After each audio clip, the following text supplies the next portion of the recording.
location to ensure the public can participate if desired. Please note that while we will strive to provide means for those attending remotely to participate in the public comment period, there may be technical difficulties or reasons that otherwise prevent or interrupt remote public participation. Therefore, it is important to note that the open meeting law only ensures the public's right to participate and comment at a public meeting by attending at the designated physical location as posted in the notice and agenda. If a member of the public or if the public body has technical difficulties accessing this meeting remotely, please alert us by email at selectboard@hartford-vt.org. In the event of a technical difficulty that cannot be resolved, we may continue the meeting if necessary to time and place certain. Please note that all votes taken during this meeting that are not unanimous will be done by a roll call vote in accordance with the law. As required by the open meeting law, let's start the meeting by taking a roll call attendance of all members participating in the meeting and have those members attending remotely identify themselves to ensure that they can hear and be heard throughout the meeting. Lanny Collins here. Rocket present. Allie present. Mary present. Dan present on Zoom, and I can hear you. Thank you, Dan. Kim. Kim Souza present. And I am Mike Hoyt, and I am present. Pledge of Allegiance. Anyone like to lead us? Jonathan. I pledge allegiance to the flag of the United States of America and to the republic for which it stands, one nation, under God, indivisible, with liberty and justice for all. Thank you, John. Sure. All right. I know that moves it on us. So we have no liquor control business, no cannabis control business. Order of agenda, we have a request to move the executive session up right after the town manager's report. That should be a fairly quick executive session, so it shouldn't keep us too long. So then we'll start with public comment. We'll start with people in the room and then hear from those of us joining by Zoom. If you want to speak, come up to the microphone, identify yourself. You have 5 minutes. No personal attacks. Anyone in the room? Anyone on Zoom? No hands up at the moment. Okay. We'll go to select board comments and announcements. Kim? Oh, yes, I went to write down some notes, but I didn't. I attended the cannabis webinar from VLTT last week. Did anyone else make it to that? I know Lisa and Neil did as well. And I will request that we maybe in the new year get a review of our local control policy on the agenda, because I think some things have evolved within the process where Lisa and I chatted about it a little bit. There are some things that are not quite in sync anymore with our local policy. And for example, one of the things that I found most interesting was that we actually can see and know the location and the address of a cannabis business, which was not the case. So that's clear. So there were a couple other things that, anyway, so I think we'll just need to revisit. We might need to do some modifications, and they were very explicit about really clearly defining what the role of the local cannabis control is, and that it's not, basically our only purview is to look at if the business is or is potential for being in violation of any town bylaws or ordinances. Like that's basically, that is our role. Everything else is approved or not approved through the state. So I think we could be more explicit about that in our policy. Okay, great. Dan? I'm sorry, let me see if it's doing any hand gestures. You good, Dan? Okay. Yes, I'm good. Yep, definitely. Okay, thanks. Mary? Yes, it was a pretty magical moment to be a chocolatier chef on the Polar Express this last weekend. Was very, very magical with all the little kids in their pajamas and some of the parents in their pajamas as well. Met a lot of great people. And I just want to say that, you know, there's a lot of people in Hartford who volunteer for some amazing things with no expectations. And there were people, volunteers who came from other towns as well. So I want to, you know, give a shout out of kudos to all the people who made all of this possible, from people who decorated the station to the Amtrak people, maintenance, as well as the volunteers and the elves. And there was one very big elf there. And of course, Santa was great. That's the magical part. And I don't usually speak a lot here, but there is something I want to say. I tend to be quiet, but I'm not an unthinking member. I try very hard not to be reactive rather than listen to many things. But at the same time, I also think it's important sometimes not to be silent on issues that I think are important. And I want to make note of that from our select board meeting of 2 weeks ago. Our chairperson begins every meeting with information about the fact that this is a hybrid meeting, and he ends with a reminder to not make personal attacks. Several times during the past meeting, personal attacks were made, contrary to individuals who claim their statements were not personal.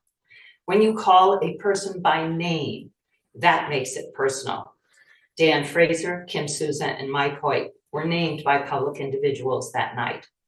I'd like to piggyback on what Rocket said in response to that personal attack, particularly on Dan, regarding Dan's presence on Zoom, even as Rocket remarked on his own presence on Zoom being disregarded. Most of us have attended meetings on Zoom for various reasons. And this is a quote from VLCT. State law advances accessibility via remote or totally remote, signed by Governor Phil Scott on January 25th, 2023 to July 1st, 2024. This 1 V.S.A. 311-312. Select board members should be visible online out of respect for the role one holds, except for breaks. This is a non-debatable state law in Hartford as elsewhere in Vermont. I suggest that those persons opposed to this law contact their state representative, senators, or other state office. As for accountability, which some persons have made negative comments about, I am so amazingly impressed by how dedicated this board has been. On attendance, most individual board members attend meetings even when out of the country for work or for vacation. Many have attended remotely due to experiencing COVID. Some members of the board have had COVID multiple times and still attend meetings remotely. I am glad that they have honorably not exposed myself as well as others as a result. I know for a fact that Dan Fraser, in 5 years of service, has only missed, I believe, 2 meetings.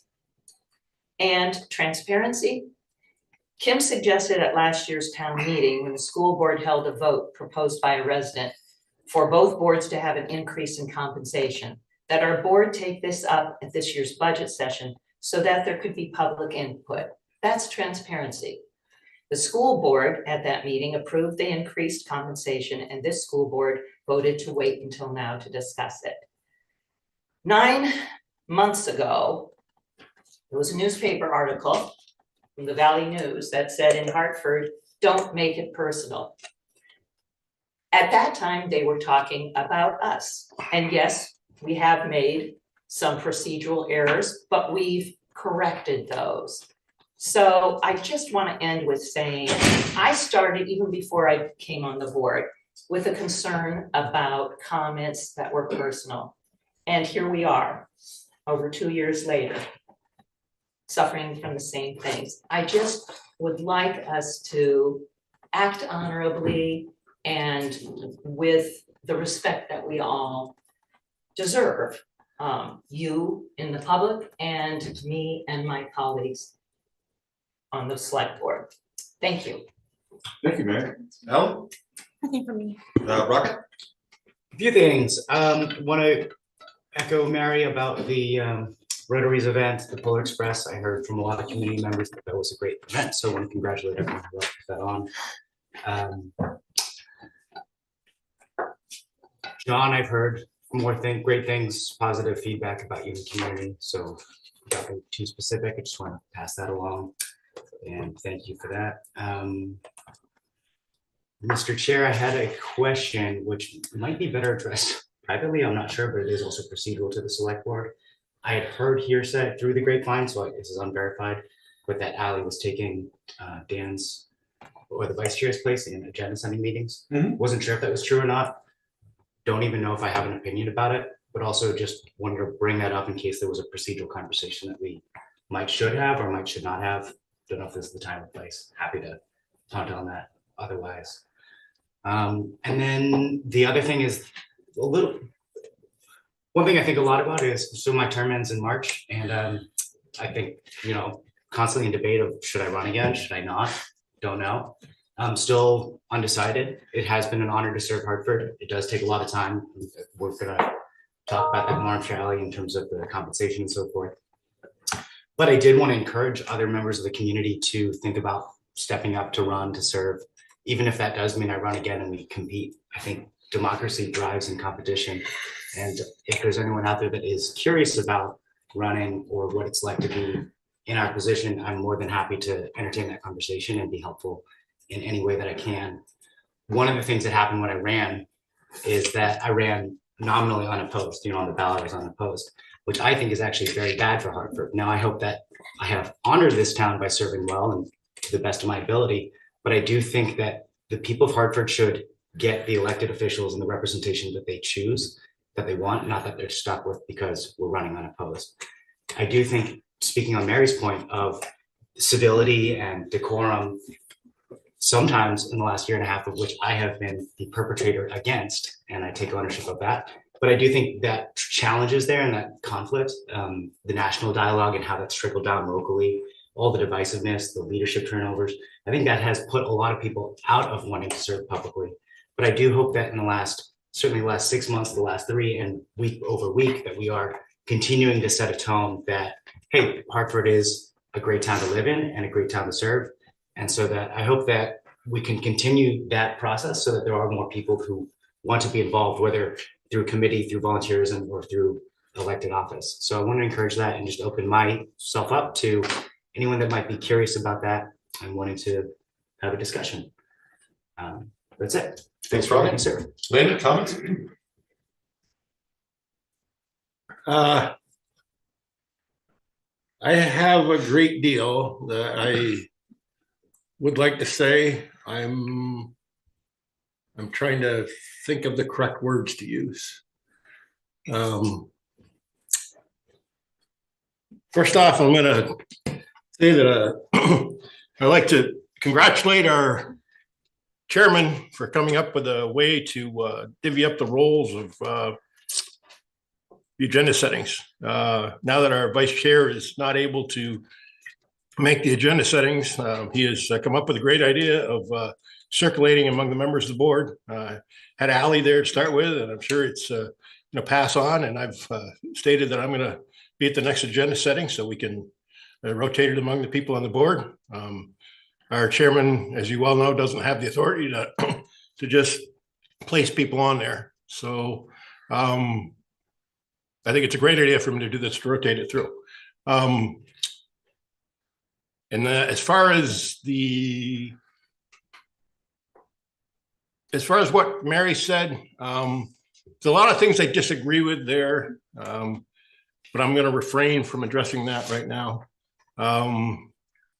But I do really think that we need to look at ourselves first, and as far as transparency and accountability to the public.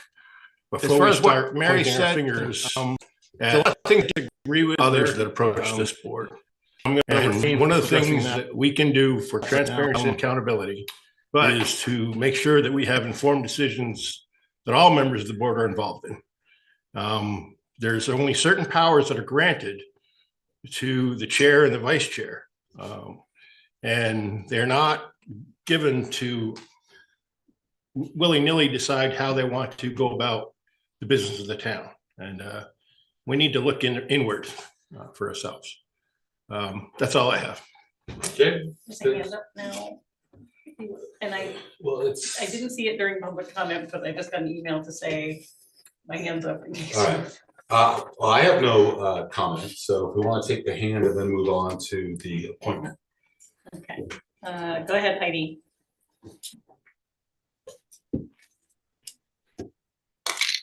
Good evening. My name is Heidi Duta, White River Junction, Vermont. This is following up on Mary's comment.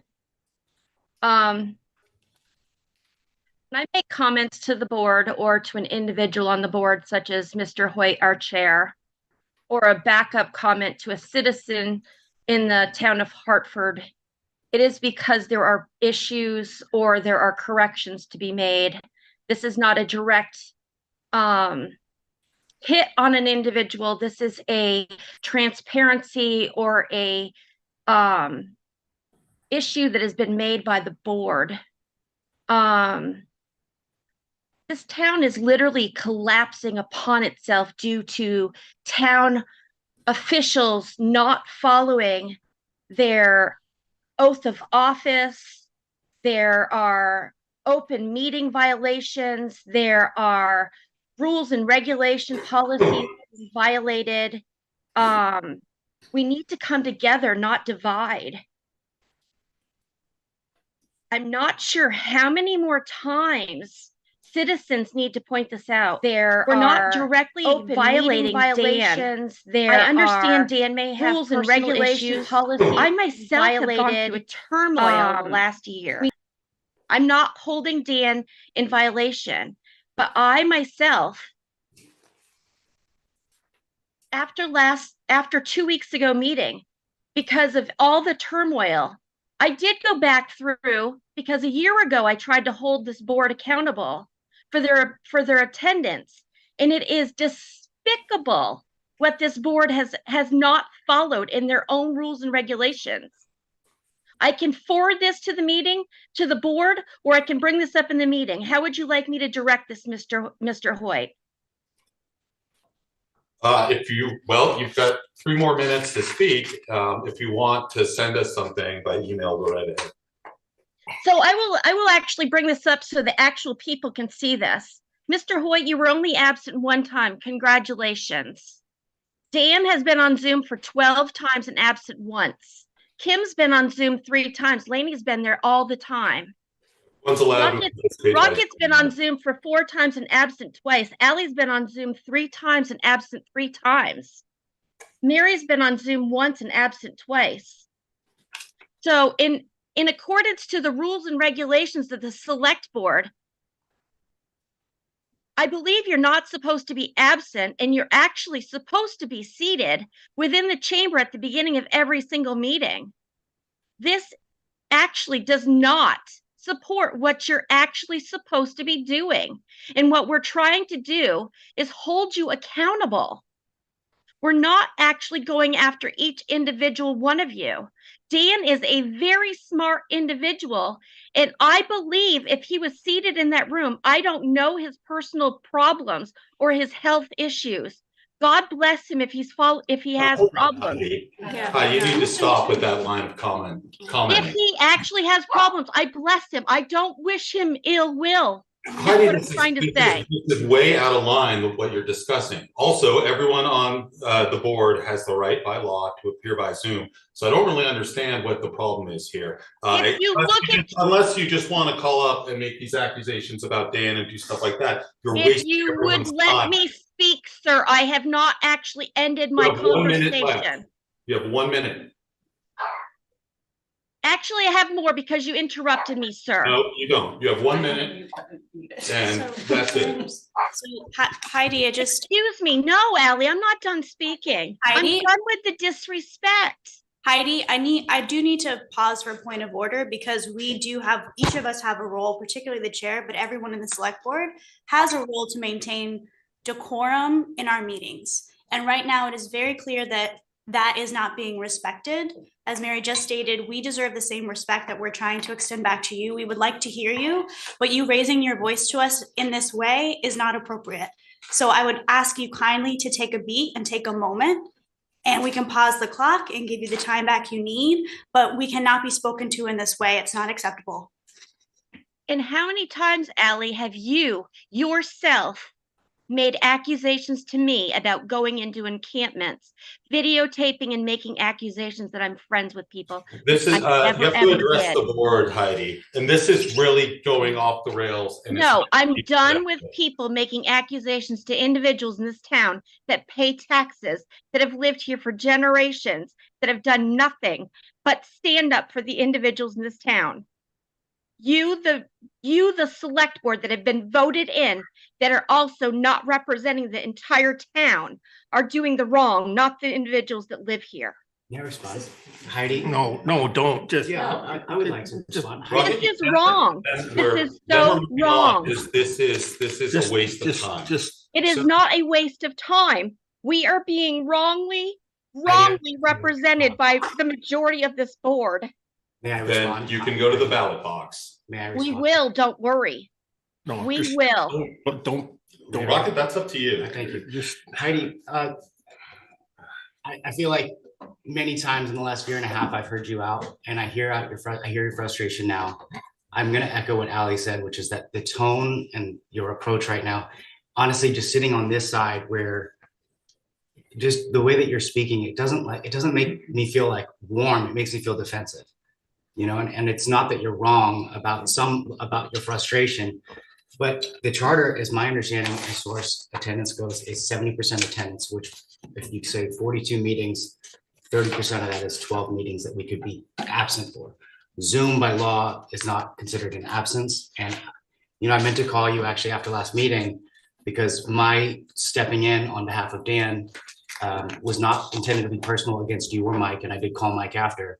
But the thing is that whether it was your intention to single out or not, that's how it's received. And when we sit up here week after week or twice a month or whatever, you know, when we're here, when we get spoken to the way that you're speaking to us now, it does not make me certainly, and I could imagine for my colleagues, want to respond in a productive way. And it's frustrating because I hear your frustration, but we're in compliance with the law. And beyond that, we're doing our earnest best as individuals to serve the town. You might be frustrated and we are willing to hear your frustrations, but this is just not a productive way to be spoken to. Thank you. Lanning, and then we're gonna move on. I support what Heidi says in that some of what Heidi says in that this board does have a Hartford Selectboard rules of procedure that was adopted in 2019. And this board, by even Mary's statements, is not following these rules of procedure. And those are the things that I believe that Ms. Duto is referring to. Not that we're not following the law, is that we have procedures in place in-house for this board. Okay, And the rules of procedure aren't being followed as we're supposed to be doing. Which ones? The rules, this is not a point to talk about all these rules of procedure right now. I'm just saying that we're not. Just throws the book, No. right? And says, you're not following this book. Okay. I will be happy to discuss this with That you would be privately, nice, but but it's so I unproductive. can understand that we're not following this. Broadside criticisms are so unproductive. Read these. You have a copy of them. You're Read them. the one making the critique. Guys, Read them. stop. All right, we're moving on to the appointment. There is another hand up. I'm sorry, we're not in public comment, you know, and we're not gonna waste any more time. Okay, that hand went down. All right. So we're going to consider the appointment of Maggie Burnett to the Committee on Housing and Homelessness for a 2-year term beginning December 12th, 2023, and ending December 11th, 2025. And Maggie is here. Maggie, if you want to come up to the microphone and just introduce yourself and tell us why you're interested in this committee. Yeah, please. Maybe she changes her mind. Yeah. I hope you still want to be on the committee.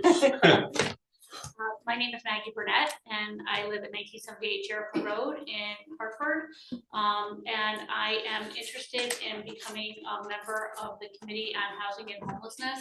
After learning about the committee's work through some work that I've been doing with the Granite State Organizing Project, John Hafner came and spoke with our group in Claremont in November. And while GSOP does a lot of work in Hanover, based on the fact that I live here in Hartford, and I found out about this committee, I kind of hope that I might be able to become more of an informed person that can kind of forward the conversation. I don't have specific training in housing or homelessness, but I do believe that everybody deserves to be warm, safe, and dry. And I feel like the resources that we have here in Hartford and throughout the Upper Valley are such that that conversation should continue. I think so far what River Junction's been doing has been great, but I'm hoping that we can continue to be kind of a model for a lot of the other towns going forward. Great. Questions for Maggie? I'll take a motion. I have a question. Okay, go ahead. Maggie, you may not have an answer to this, but it's a concern I have in general about Hartford, which is that I feel like this has been expressed by citizens in the past, but when we, how do you say it? Let me think about a tactful way to phrase this question. It's not directed to you, it's more about the issue of this committee at hand with this committee.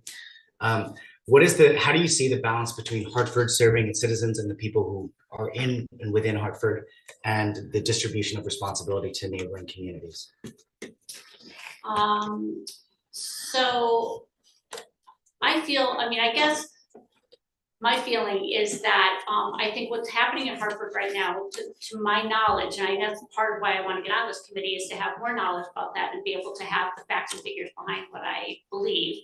I think some of what we're doing is great. I become somewhat frustrated with what some of the other communities in the Upper Valley are doing or not doing, based on lots of different things. And so I feel that Hartford obviously needs to take care of the people that live here.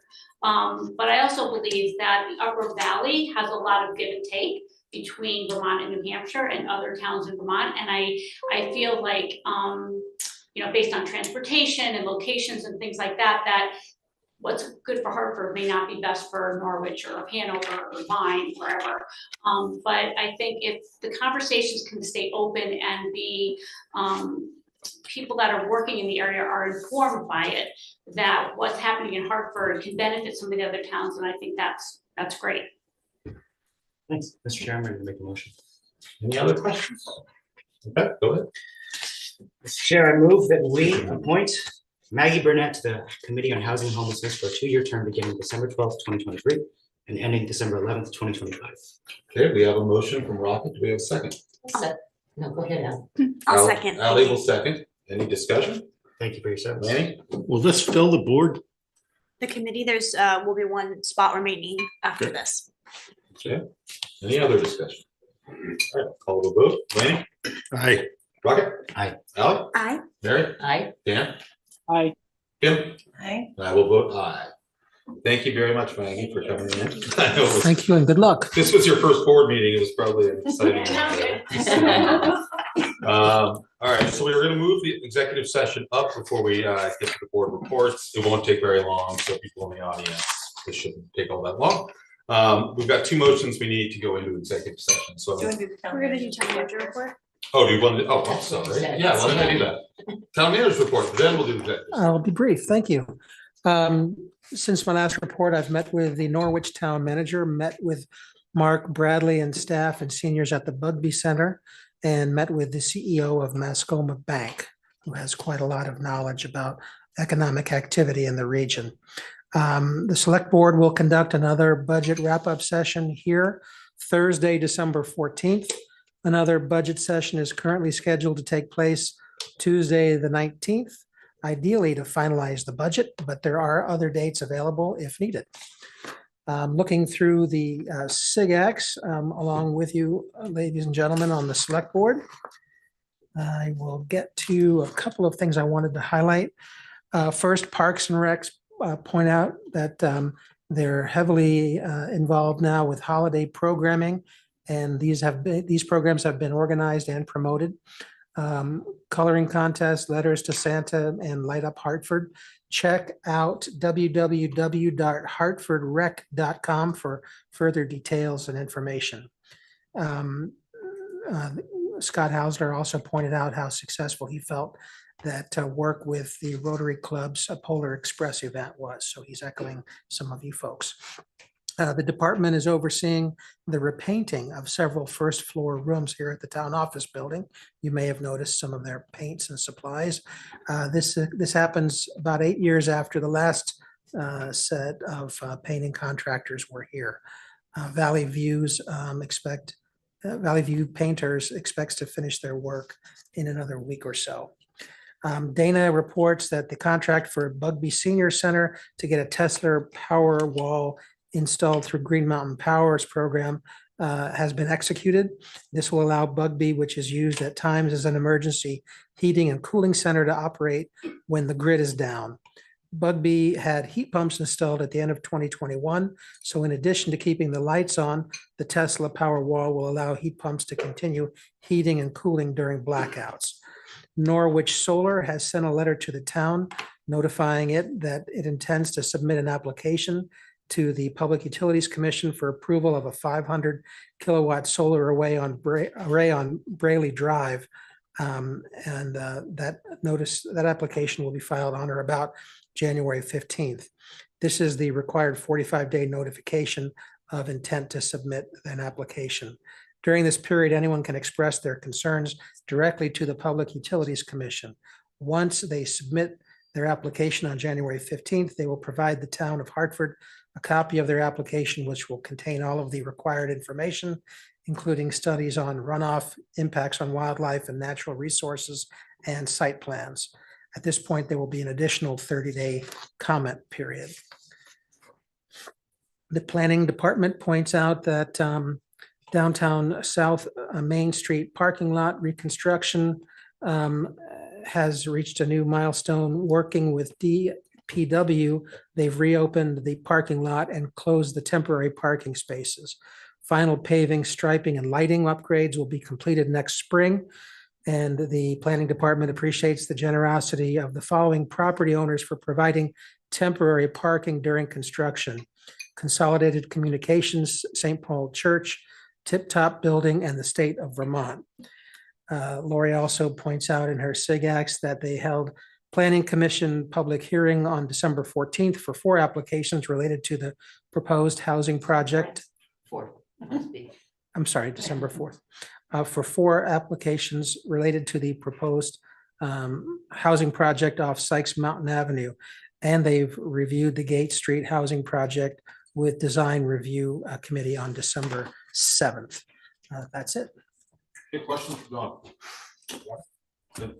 I just have a quick one. It's not this one. Okay, Is there, it said lighting and line striping stuff for the parking lot in the spring. Is there signage that will be happening before then? Or- What type of signage were you thinking of? Just saying public parking. Okay. Any kind, I know it's come up to me individually that I think, somehow people may have gotten accustomed to the fact that they couldn't park there, and then even public who weren't aware of it. So any signage indicating that there is public parking available, I think would be beneficial. We'll discuss that with Lori, and you'll have access to it, of course, tonight as well. Rocket, did you have one? I have something to follow up. Okay, Tim. Nate? We do have an ordinance in place for the South Main Street parking lot.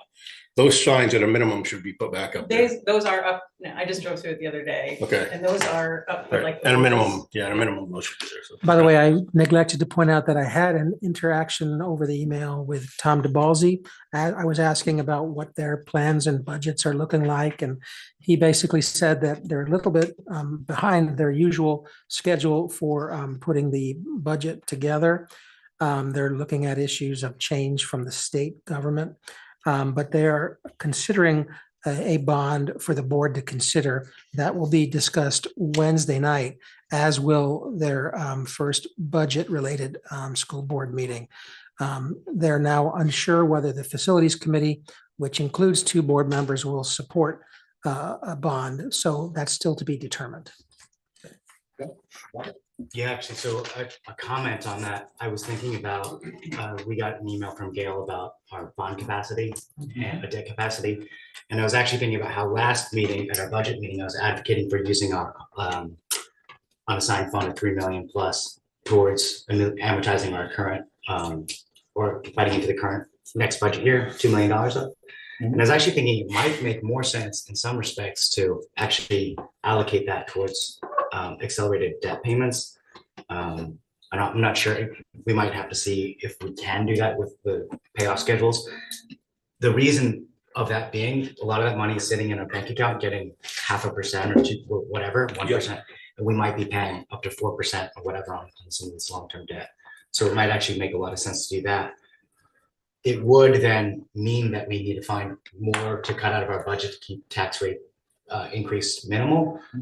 But it would also prevent this weird lopsided thing from happening where we, knock off $2 million next budget year, and then next year, the following year, have to figure out a way to fund it.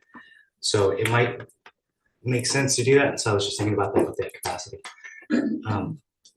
More of a We can talk budgetary about that on Thursday. Yeah, absolutely. More of a budgetary conversation to follow up Thursday. And then, John, I was just wondering on the topic of Bugbee. I know I brought that up last time. Did it come up in your conversation of doing any sort of temporary patch to create not a handicap accessible, but at least a mechanized? I did mention your comments, and the response I had from Mark Bradley was that there was a lot more that the Bugbee leadership was initially considering and planning for beyond just the doors. They are aware that you've had that position, that it began with the doors, but they tell me that they were actually planning for an upgrade of the facility even before the door issue came up. So that's the same position. So basically no movement, because to my understanding, that's the same position. I'm just concerned that citizens came in a year and a half ago and asked us for mechanized doors because they're having accessibility issues going in and out of the building. Yep. And that we have still not solved that one issue, not the handicap and not the weatherizing and not the roof and a lot of other issues which do need to be addressed, but just that single issue. I would just point out that we're trying now to facilitate a meeting between the architects with whom I've recently met for the first time, and the Bugbee leadership with whom I've just met for the first time last week, to get them in the same room to see how they feel about the conceptual design that's largely complete in advance of any kind of presentation by the architects to the select board. And that certainly could be an opportunity to discuss how this project could be carved up into accelerate certain portions of it. But I just don't know beyond that what else can be accomplished without the full board kind of deciding what's the priority at that building. Right. But I'd say keep your powder dry. We expect that the architects will relatively soon be before the select board just to update you on their work. Okay, thank you. Right. I want to offer a word of praise to both the police chief and to the fire chief on their reports that they're giving us. Very detailed numbers. Appreciate that. It clearly spells it out. I do have one question about the police department's report, in that when you put in directed patrol, what does that mean? That could be anything from a school visit to a complaint from a citizen about speeding in an area. So it's following up on a citizen. It's actually drive. directed patrol, something we initiated. Self-initiated, police department officer initiated call instead of a call from a citizen. Okay, that's the directed patrol. And Most of the this, schools are Navy Reserve Center. Is it the Navy Reserve? Yeah. Navy Reserve Center, we have an MOU with, we have to patrol so many times a day and drive through. Officers stopping by all the schools that they're assigned to a couple times a day. They're all directed patrols. and the suspicious person circumstances, numbers that we're seeing, what are those? Is there like a category you could relate that to? For a lot of things. It's not, I can't specify one thing or another. I have to look at all of them in our system. This is what the call actually entailed. But anytime someone calls in and says there's something going on, I don't know what, it could be labeled a suspicious call. Okay. The officers get there, they put a different code in. The nature code is what you're seeing, is what dispatch receives. I see two things: suspicious person, and I see suspicious person circumstances. So that's, Similar. okay. All right. Thank you. But I praise for breaking it down the way you're doing it. It's really good. It's clear, concise. Same with the police department. It's very clear. Like the percentages they give us don't mean a whole lot, just the numbers help out, but I like the reports. I like the percentages. Any other questions for John? No, that's good. Okay, thank you, John. All right, now we'll do the executive session. Yes. Two motions. One moment, Ally. Happy to. Mr. Chair, I move to find that there is a legal matter involving the town and premature general public knowledge would clearly place the town and or persons at a substantial disadvantage. So Ally made the motion, Mary second. Discussion?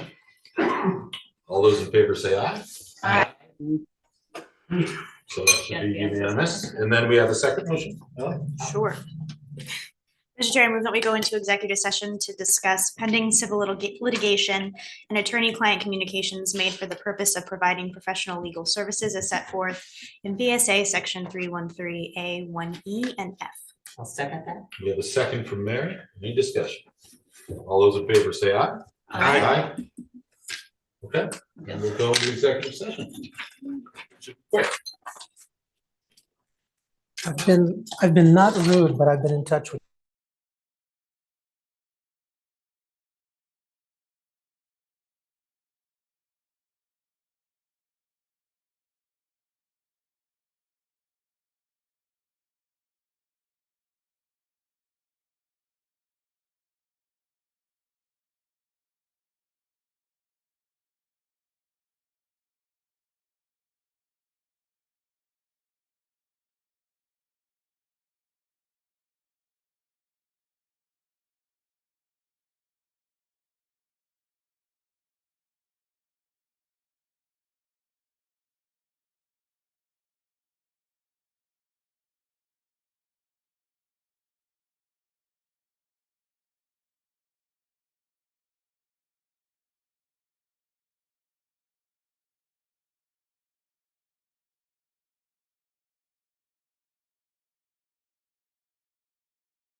back on that. Let's make sure we get Dan back on.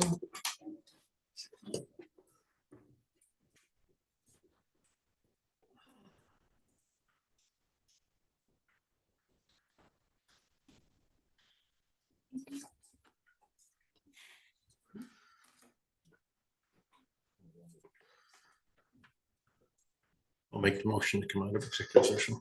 Do you want to make that one?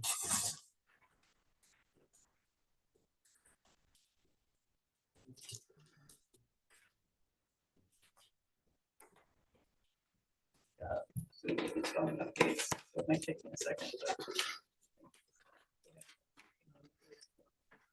Wait for a rocket or not? Cam, are you back up? Will you keep an eye out for me? And when I'm not on yet, but when I do.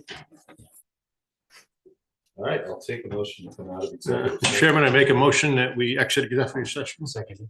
We have a second from Rocket. All those in favor say aye. Aye. All right, so we're out of executive session. We didn't take any action. So we're gonna move on to our agenda. And so that's starting with the Justice Assistant Grant Opportunity. Yes, I think we have Lieutenant Howell here to discuss this opportunity.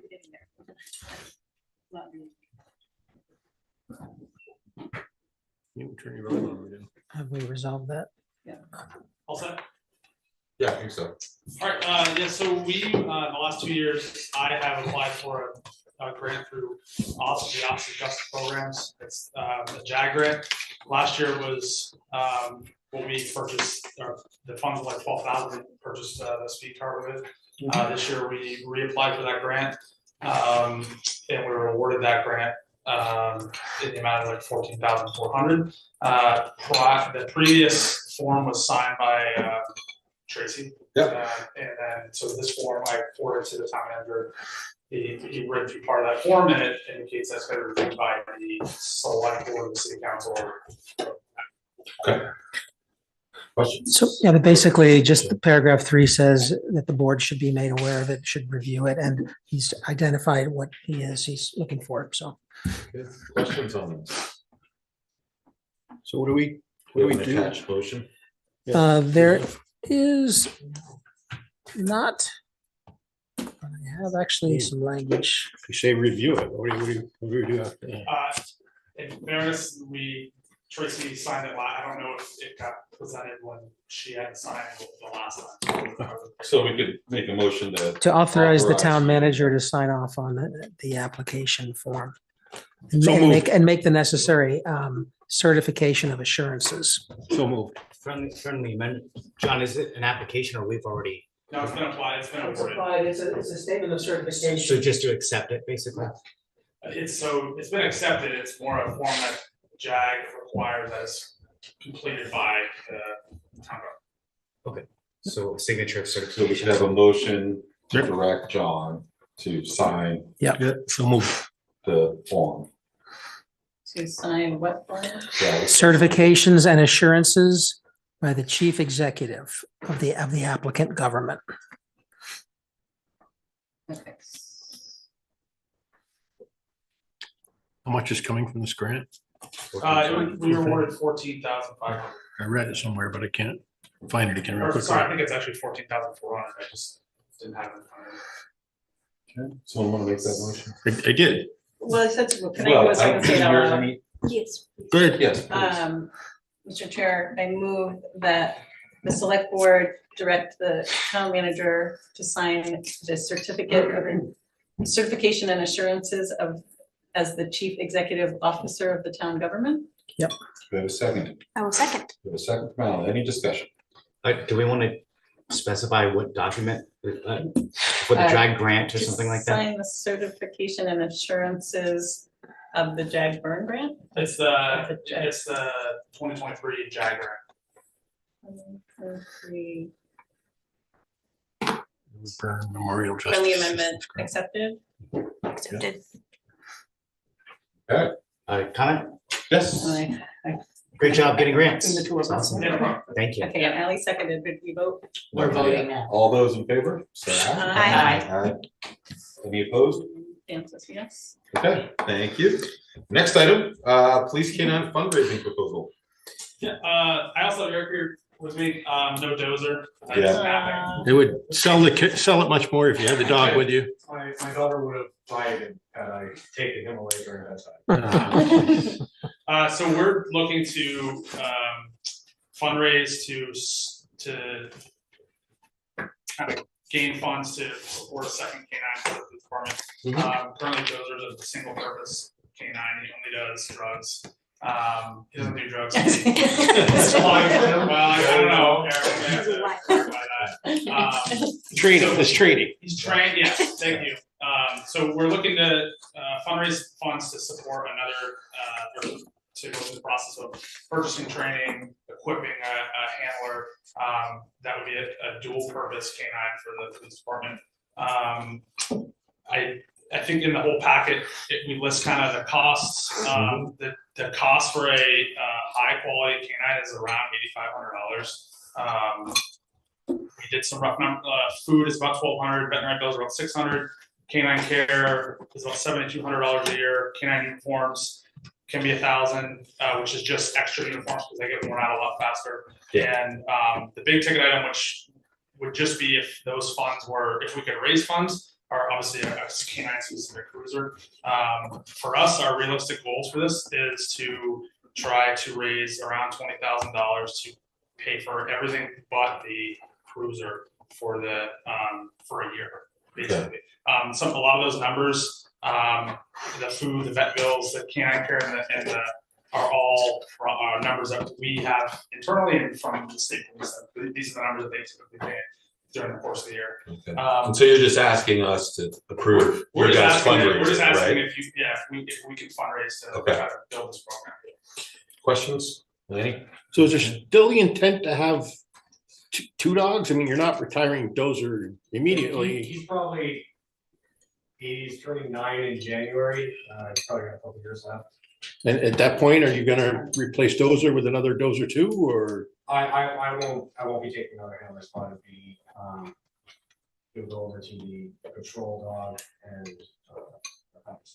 it should be that for a drug or dual purpose dog. It really should be in patrol because it's on the road. It's not just weekends, nights, and all that. Okay, so this may be just personal curiosity, but are we talking about a Shepherd, a Malinois, a Doberman? What are we talking about? It would be a dog that's specific to.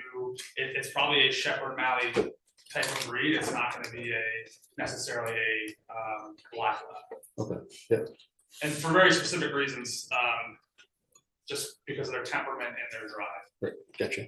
Yeah, I assume as much. Kim and then Mary. I'm sure if anyone knows about this, you guys probably do. I mean, there are scams out there for police departments trying to raise funds for certain things. And so I guess I'm just curious, I would imagine there'd be some sort of like more personal outreach. Like what kinds of fundraising do you think you would do? What kind of methods of fundraising? I mean, I think some of it would be, we kind of had a former officer make a flyer, some of it's word of mouth. We've had people like we haven't even done anything, and people have already said that we give $6,000. Yeah. So I think we obviously don't want to have anybody turn this into a scam. I think initially it's probably flyers that we would that some of us would via word of mouth. I don't know how far down that rabbit hole will go with really soliciting funding. Well, then I guess the question would be then year to year, would you think that you would continue to have like an annual fundraising campaign or that it might be proposed in the operating budget going forward? Yeah, I mean, once Dozer's retired, like that funding is already there to support him, to support a dog. Yeah. So I think this would be a continuous. I don't know if we would continue a fundraising goal, but you're going to have those people that know about it. They're going to yearly donate money to whatever it may be, and if they want, and I don't know if it's worth. And I don't know how this would shake out with the finance department if every certain things were a certain fund, like food, that somebody only wants to donate food to the program. That's something we can certainly work out. but I see it as a revolving program. And it may grow as time goes on, it may not. There's a lot of, some of the stuff that I've read is that departments keep a continuous fund open and people donate money. But I don't know many agencies in Vermont that do it. It's kind of all over the country, some of the stuff I was reading. And there is other groups that do grant programs, not that would fund the whole thing, but like the United Kennel Club will donate up to, I think, $5,000. There's some stipulations in there. So there's other things we can look at outside of the fund. So the goal is to try to build this program with as little impact on like the town, the taxpayers, just to try to do it for not free, but just to try to build it and get money. Yeah. Mary, and then Jeff. I just had a quick question that goes along with what Kim was saying a little bit about funding. And you obviously know this already. So there's no problem with legalities of fundraising for a town, you know, animal police work, whatever you want to call it. I just, you know. There's some information in the packet about VLCT having been consulted, and their emphasis was really accountability is what matters. And for example, it must be made clear to anybody who's donating that if the purpose that they're donating to does not get accomplished, that they're entitled to a refund. And that certainly the finance department can segregate out these funds and make sure they're not intermingled with any other purposes. And I was going to ask about the school. There was some mention of you having an expectation that the school, because of the dog's involvement over there, might be interested in contributing toward this. The school was one of the big ones that they said they would be interested in contributing funds and some other people in town. There's also vendors that oftentimes, like lighting manufacturers or cruises that donate to programs like this for so there's you know, we haven't solicited anybody yet, so we don't really know how much activity we're going to get. But I think the biggest thing for us is if we are authorized to do this, then we would be obviously talking with Gail and making sure we're doing everything that we need to do it the right way. Rocket? We got an email from Finance Director Gail. Says annually we fund the K9 unit as part of the HPD unit. As the finance director, I support this. This has been vetted with VLCT, and that VLCT letter, just for reference, is page 17. So any other questions? Yeah, just a quick question. Building off of Lanny's, I wasn't. My understanding is that this new dog is sort of like we're on-ramping this dog as Dozer retires. It's one dog in, one dog out over the course of transition. Yeah, over the course of several years. Yep. Not that we're adding a program to have a second K9. Not as it sits. I mean, in the future, if we see a need, that's something we would talk about. Sure, but that's not the current proposal. And then with the cruiser replacement, that's just because the current cruiser you're in is a 2014, and so slated to be cycled out. Yes. Yes. Yes. Yeah. Perfect. I'm happy to make a motion. There's a hand up. Sure. You want to take this now? Yeah, sure. Okay. It's about this. Michelle Gillespie, go ahead. Hey everyone, how are you this evening? Just an FYI, I fully support this, having another canine officer or getting ready to replace one. I just have a question. I was reading over the material in the agenda packet, and it VLCT suggested having a policy on fundraising. And I just think this, I heard some people had some questions. And so question number one, do we have a policy on the books about the town and fundraising? I'm not aware of one. I'm not aware of one. We'll have to look and see. Okay. And number two, if we don't, I would strongly suggest developing a policy for fundraising and to make this endeavor successful. Thank you. Thank you, Michelle. Any questions? Further questions, or do we want to make a motion? I think it's basically for the board to approve the department's K9 fundraising effort. I guess the question is, do you want to have any sort of cap on how much thou shalt raise and not more? What if they're wildly successful? I don't know. Just a thought. I guess to piggyback on what John's asking, if they raise, $50,000, where's the extra go? And does that go into the police budget, or, where are we gonna say, okay, you guys grew this much money, we let that all go into K-9 programs and then take from it for the, foreseeing future, or how do we go about this? That's a Or very good maybe it's point. dedicated to a cruiser Yeah. as an aspirational Yeah, goal. that's an excellent point. There's got to be some idea of, if we exceed the goal of just, the money for a dog and equipment, where's it go? I mean, we got to think about that. Well, it does, it mentions it here, combination of fundraising efforts, salary savings, encumbrance to source a K-9 cruiser immediately, estimated cost 75,000. So if they raise up to that much, I would imagine that's what it would go toward, right? Yeah. I mean, I think if we got that much money, there's other, in detectives, there's other things, speaking of canines, that do other things like, they identify, member detection devices. So that's a future goal for us that's something that we're looking at. So there's other avenues that maybe if there's that much money, I would look at other things we can do with it other than having a pot of money to fund one dog. How much can one dog do though? So it's all what they're trained to. So Dozer, he's strictly just a drug detection dog. Right. The dual purpose dogs are typically your apprehension, tracking, and article searches. But they couldn't go for this electronic. So that's a completely different style, different specialized dog. Okay. Like you could hide a thumb drive in the wall, and the dog would be able to. So I agree with what our town manager is saying. It would be nice to see you guys come back to us to say that any exceeding funds for this will be used towards X. That would make me a little more comfortable, and I'm fully supportive of it. I'm totally supportive of this, but it's just unanswered question of, if we exceed this, where's the extra money going to go? And I think that's only fair as far as transparency for the taxpayers within the town of Hartford to know that question too. Or donors, transparency for donors. Donors, yeah, donors, true. I would love to settle this tonight so you don't have to come back. I do think that you raise a great point.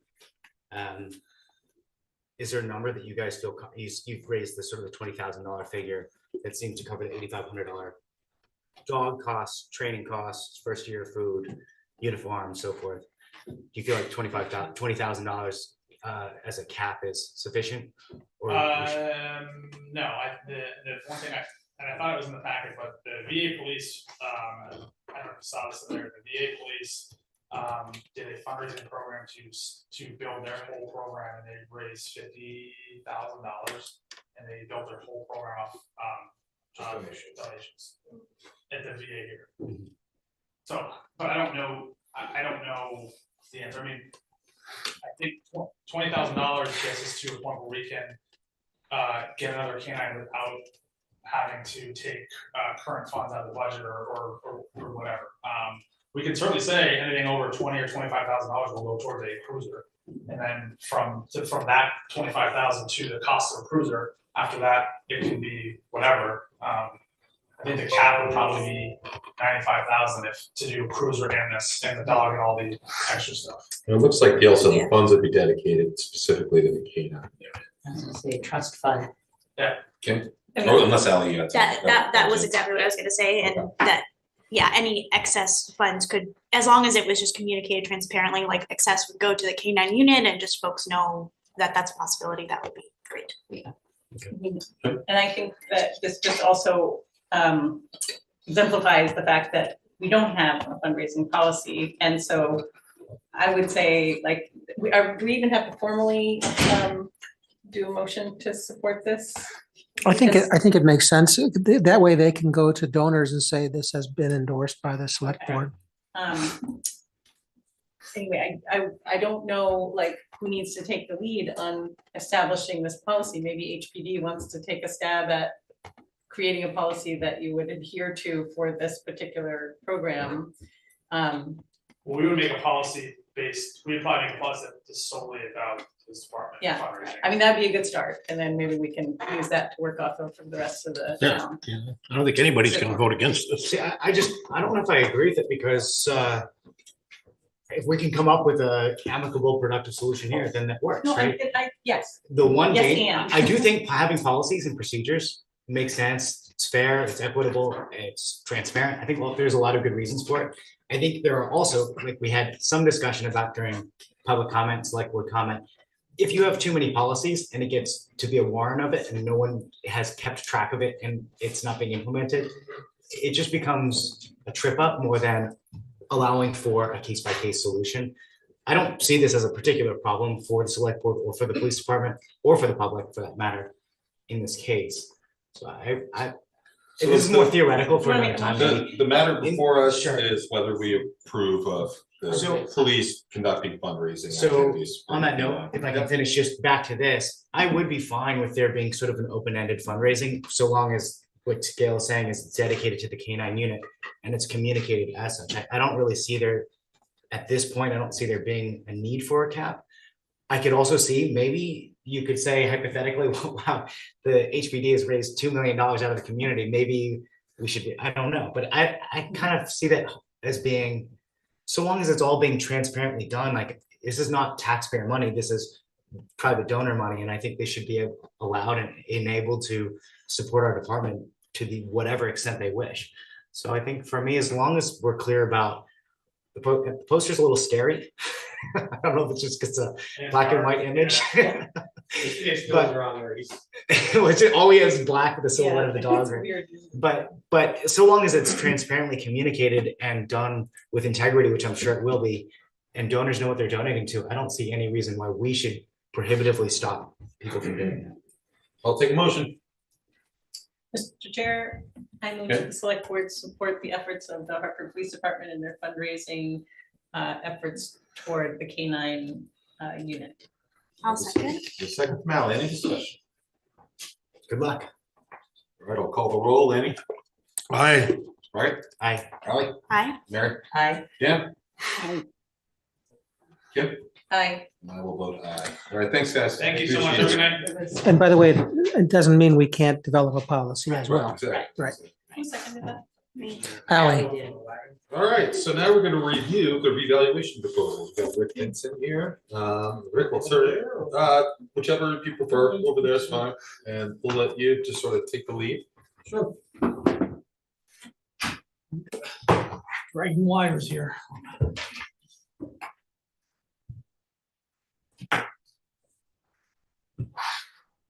Okay, thank you.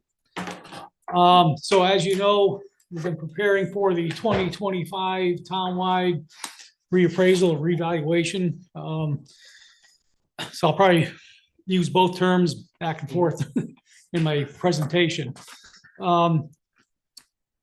So we sent out the request for proposals on October 2nd of 2023. The deadline for submission was October 30th at 4 p.m.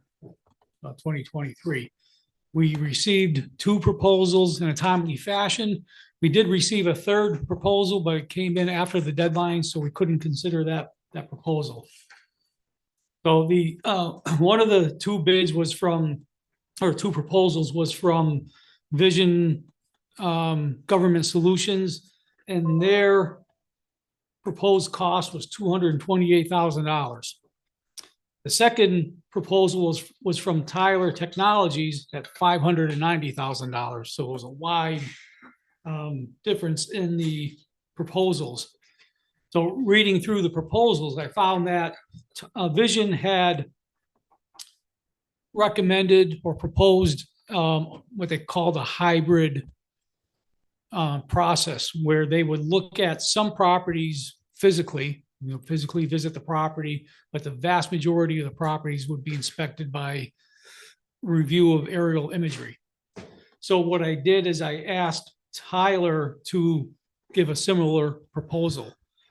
And the cost for that, for their hybrid, so-called hybrid revaluation, was $269,000. So now we're at 228,000 versus $269,000. So much closer.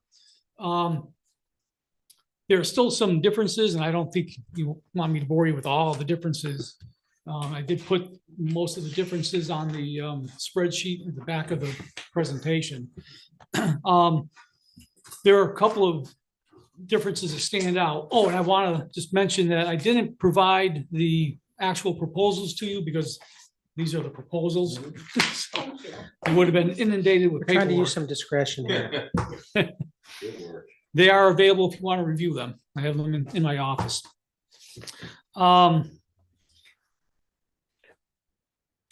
So there are a few differences that kind of stand out. I say the biggest differences between the proposals. Both were very good proposals. Both are very solid companies that have been around for decades. So there's no worry, no concern about the company being around to finish the job. So they're both very good, solid companies, good reputations. I received good recommendations from clients for both companies. What it came down to essentially is, I think the biggest issue is what I call the back end cost, and that's the appeal process at the end of the revaluation. And Tyler stood out in that category. So there are different levels of appeals. So there's the informal appeals, which both companies would be here for all the informal appeals. That's part of the process. So what happens is at the end of the revaluation, we send out notices to every taxpayer, and then they have the opportunity to come in and have a hearing with the revaluation company to dispute their assessment or ask questions. So both companies would do the entire appeal process. Then we get into the V.S.A grievance process. Vision would provide 5 days of support. Additional days are $1,500 per diem. Tyler proposed that they would support all V.S.A grievances. That can be a large number. And that's where, that's the unknown cost. So if we went with Vision, we have 5 days of support. We may have far more days than that. And that $1,500 per day could rack up quite a bit of money. Beyond the V.S.A, you start getting into the courts, the litigation support. Vision provides 2 days. Again, it's $1,500 per diem after the 2 days. Tyler provides 5 days. They're at $1,600 per diem beyond the 5 days. Vision has an advantage for any actual trial work. They're at $1,500 per day. Tyler's at $2,000 per day. But that's sort of the last resort on an appeal, and those aren't too numerous. So Tyler, our Vision has the advantage there, but I don't suspect that we'd have a huge number of court trials for appeals. Another advantage with Tyler is that they would provide 2-inch resolution imagery, and Vision would provide 3-inch resolution imagery. The 2-inch is more, that's what I'm looking for. It's Detailed? higher, pardon me? Detailed? Well, not detailed, but Higher closer, resolution. higher resolution. Yes, thank you. It's a higher resolution. So Tyler has the higher resolution imagery. Both companies would provide 3 years worth of subscription within their cost for us. So they finish up the job, they leave. We still have the imagery for 3 years. Nearmap, from what I've already talked to Nearmap before I got these proposals. I talked to Nearmap about getting their imagery. They are cheaper than Eagle View. So at this point, so if we went with Vision, we'd have the Eagle View product, which is a fantastic product. I've used that in the past. Nearmap is a good product as well. But after the 3 years, if we wanted to keep that that imagery, we'd have to go with that company again. Eagle View would be more expensive than Near Map. Another benefit to going with Tyler is, again, this is a hybrid situation where some properties are viewed by aerial imagery, some are inspected physically, but not all. But Tyler would do what they call a pre-review. So when they first start the project, they go out and do a drive-by inspection, what I call curb crawling, just a drive-by down the road, drive-by inspection of every property. So they're not pulling into the yard and getting out and measuring the buildings, but they are doing a drive-by, looking at the property.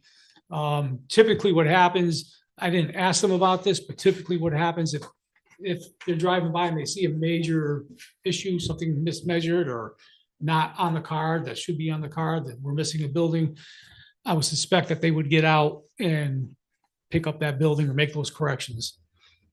So with Tyler, every property would have at least a drive-by inspection.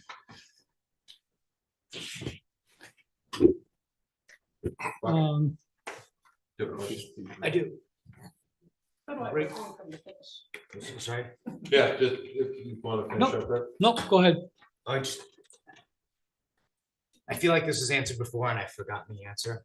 Is there a reason we're waiting for 25 versus 24? Is it just a matter of staffing? Availability.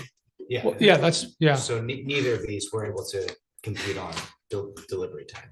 Well, I asked for an April 1st, 2025 revaluation.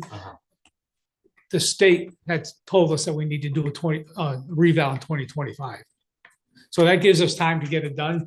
I don't think we'd be able to get anybody any sooner. Okay. But as Rick was telling me earlier today, whoever gets the contract would start work relatively early next year, yes? Right. The proposal calls for them to start in January or February of 2024. So in a couple of months. Okay. And then follow up on that. My understanding is that historically Hartford used to do sort of like a staggered assessment. It was one village every year or one village every 2 years or something like that. And my understanding is that we're legislatively empowered to do either by geographic zones or by asset class type. Is that correct? Go ahead. Well, I'm just wondering, and maybe this is not specifically pertinent to your presentation here, but especially as we look forward, I mean, 8 years between assessments in a changing market is quite a long time. So just sort of thinking about how that might be effectuated and if that might apply at all to what we're currently doing. If you can answer that. Sure. As it is right now, it's certainly possible to do some kind of cyclical revaluation, do it by neighborhood, by village, or there are different ways to do it. However, there is some legislation before the state to mandate a 6-year revaluation cycle. So it would have to be done every 6 years. There are still a lot of unknowns with that bill. So I don't know at this point if we'd be able to do some kind of cyclical revaluation or if it all have to be done in 1 year. It may be the original proposal on this bill was to have the state take over the revaluations. That is unknown yet if the state's going to take it over or not. So I would say at this point, we don't want to plan on anything beyond 2025. Okay, but then even in terms of doing it piecemeal, obviously, whichever vendor completes this work, they will be completing portions as they go, right? Is there a way that we might, like, does it just make sense at this point to just keep it all together, leave for April 2025, or in thirds we could do, commercial, industrial, residential, or something like that? No, it'll all be done at the same time. Okay. So the reason for the start time in early 2024 is to start looking at the properties. So that's job number one, is to start looking at the properties, gather all the sales data, start analyzing all the sales. There's a very tight timeframe to the finish line in 2025, we have to value the properties as of April 1st. So we have to get up as close as possible to April 1st to know what the values are as of that date. Because market values are always fluctuating, right? So we need to look at, they'll go back and analyze 2 years worth of sales. So it'll be April 1st of 2023 to April 1st of 2025. They'll analyze all those sales. So we can't finish up the project too early because we have to try to analyze up to April 1st as close as possible. But then we have to have all of the values done, have the notices out, have the informal hearings and the appeal process all done by June 15th, I think it is, to get the tax bills out in time. So that end date is very tight, trying to get the values for April 1st and get everything finished by June 15th. So, but they'll all be valued at the same time, commercial, residential, industrial, they all get valued at the same time. And then one last question. So just to summarize your position on this, Tyler Technologies is the more expensive by about 10%, if you're accounting for 650 sales or so, right? But you think that that'll balance out on the back end with potential costs, reevaluations and reappraisals and what do you call it? For all the appeals. Value appeals, right? Yep. Okay, and thank you for all of that. I'm happy to support this. I also would like to just comment that I don't think it was necessary for you to mention that you were employed by whatever Tyler Technologies was previous, but I thought that was a nice mark of integrity and I appreciated that. Well, I just want to be clear on that, transparent. Yeah. I worked for, it was Collier Trumbull at the time, and they were purchased by Tyler Technologies. I worked for them from 1999 to 2002.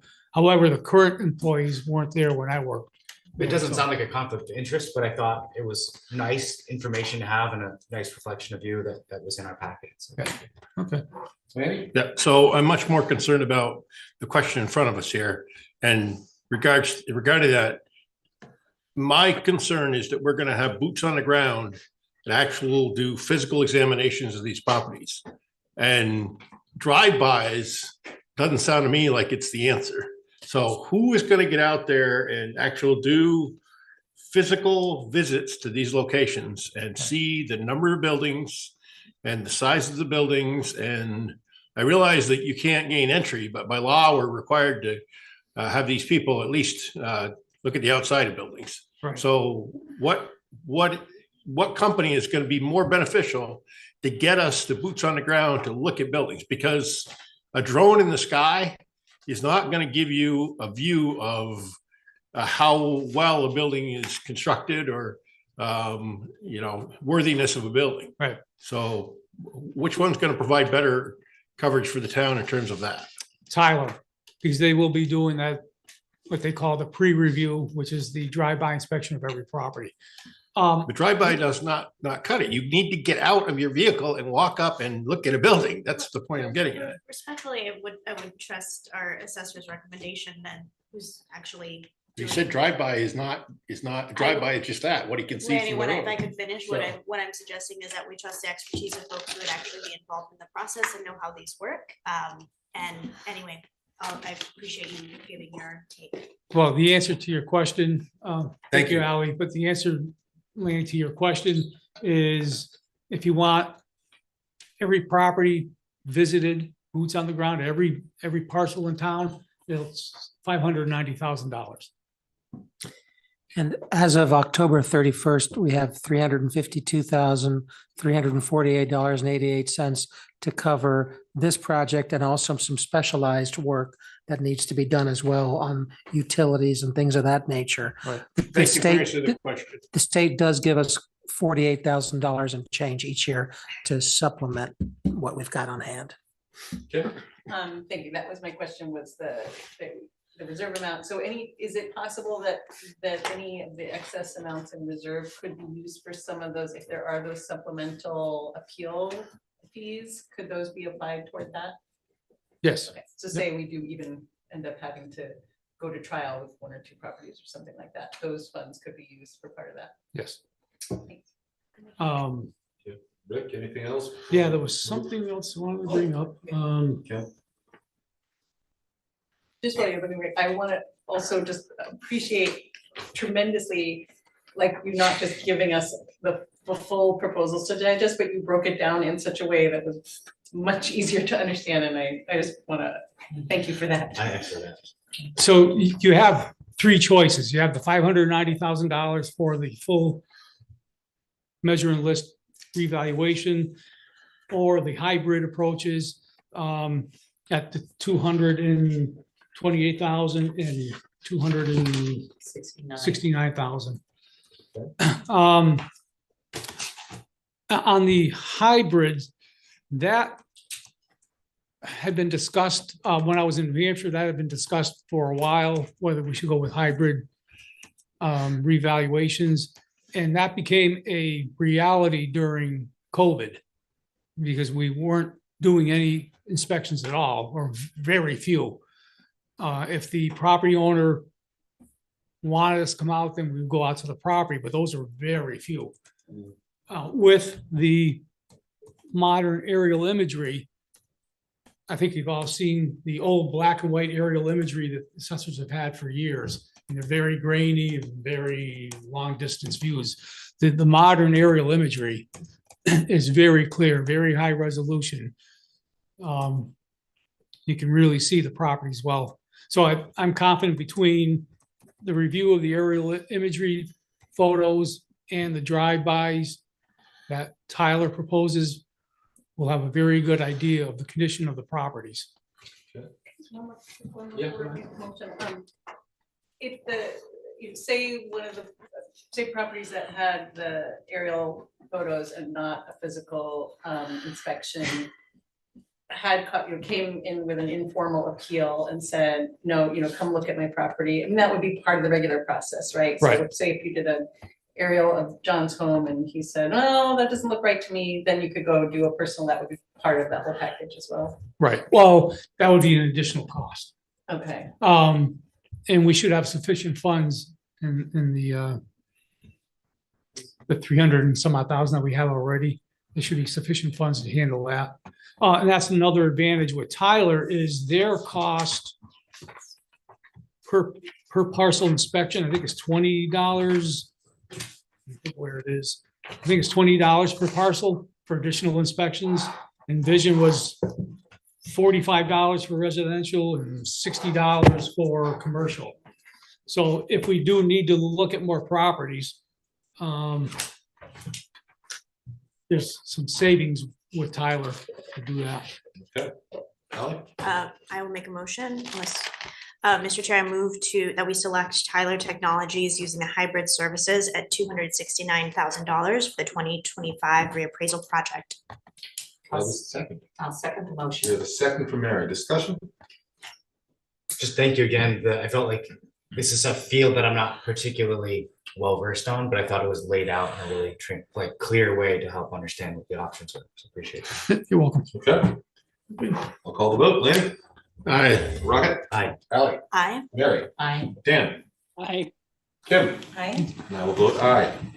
All right, so do you want to do a break now or right before the charter? Great. Okay, let's do a break and then we'll come back and take up two items Lori's here for, and then we'll start our discussion of the charter. We'll see you back around 5 or so after.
we will take up the downtown program Vibrancy grant. So Lori, we'll turn it over to you. Well, thank you. Some of you may be aware that in 2006, the town was, White River Junction Village was designated as a downtown, part of a designated downtown program. And that gave it, the village a number of advantages, one of which was to be able to be a participant in the TIP program. So, but it also has come with other opportunities, and one of them is funding for various programs. New opportunities came about in 2023 with the legislative, which was to want to enhance and strengthen the vibrancy of the downtowns. And one of the major issues that has existed for many, many years is that there are no state funds for the overall administration and programmatic type of activities outside of capital improvements.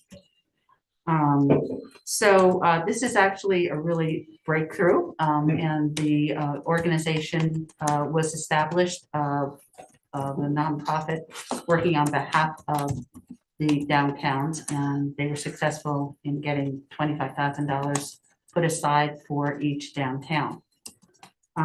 So we've actually received it as a grant award because it was non-competitive, and by virtue of the fact that we have an active downtown program.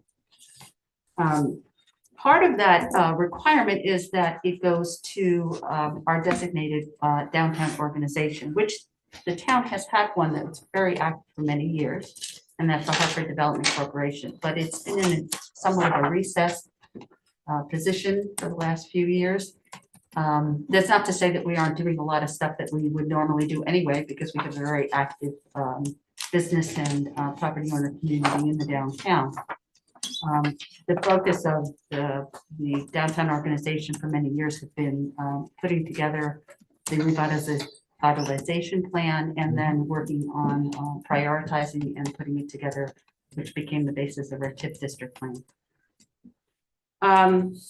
Given that there is a requirement of having a more active organization as well as it being the recipient of the funds, I've been in conversations with the state to find out how we can make that work for us, given the recess status that our downtown organization is in. And we're not unique in that part. They come and go and wane and active and non-active. And I was successful in coming up with a format for that. So with the funds came actually four requirements that we need to complete 3 activities that would be a business consumer survey, then a building and inventory, and then a downtown program evaluation. And then we needed to complete that. And that's the standard that everyone has to do for this year for all the downtowns. Okay. As well as us implementing at least one of the 4 points of the National Main Street program, which is the basis of our downtown program. And that's something that we have to constantly be showing since the onset of our designation that we are actively doing that. And so they want to just make sure for this upcoming year that we have identified in our budget and our work program which ones we're going to be working on and how we may be using these funds to do that. So the hybrid that we've come up with the state is that we can contract out those services as any community could. And given we have limitations in terms of our staffing capability within the town, many of the communities actually have active fundraising that's going on.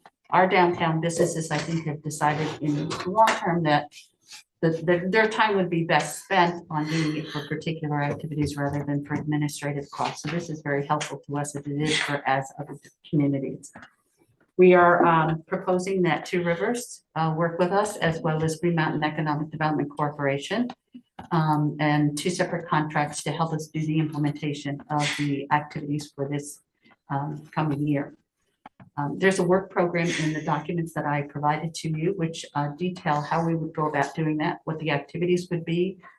It's a format that was sent to us by the state, which will actually measure benchmarks and what's the basis for what you want to accomplish. It's the basis on how you would measure it, and then what would be the outcomes that you are measuring towards. So Those are in your packet. I'm not going to go through that very specifically. I've seen you've read that. I just want to point out that one of the focuses that we are putting in for our 4-point down Main Street program is really actively looking at what's the next step for our downtown organization. What should it be? What focus should be? How should it be structured? Who should it be? How would it be comprised? And who would comprise that?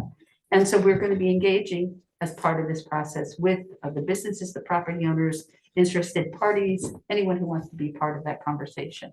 And so with the goal that by the end of the period of time, we will be proceeding with a good recommendation on going forward if it hasn't already been initiated in the structure. And if it means coming back to the town and designating something other than what was designated in 2006, we would do that as well. So on that note, this is the type of grant that does not require your overall direct involvement, but it does. We do want you to officially accept the grant award and then take the necessary steps to execute the grant agreement and fulfill its requirements through the designation of the town manager. And then there is an attestation form that does need to be signed, and that's in your document, and I think it's actually out over here too as well. Okay. Questions for Lori? Mary? I just have a quick question. I noticed that the first mid-report is like January 31st, which is so far away. Okay, so there's a couple things in terms of that. The program rollout just from the state was much later than it was anticipated when this was set up.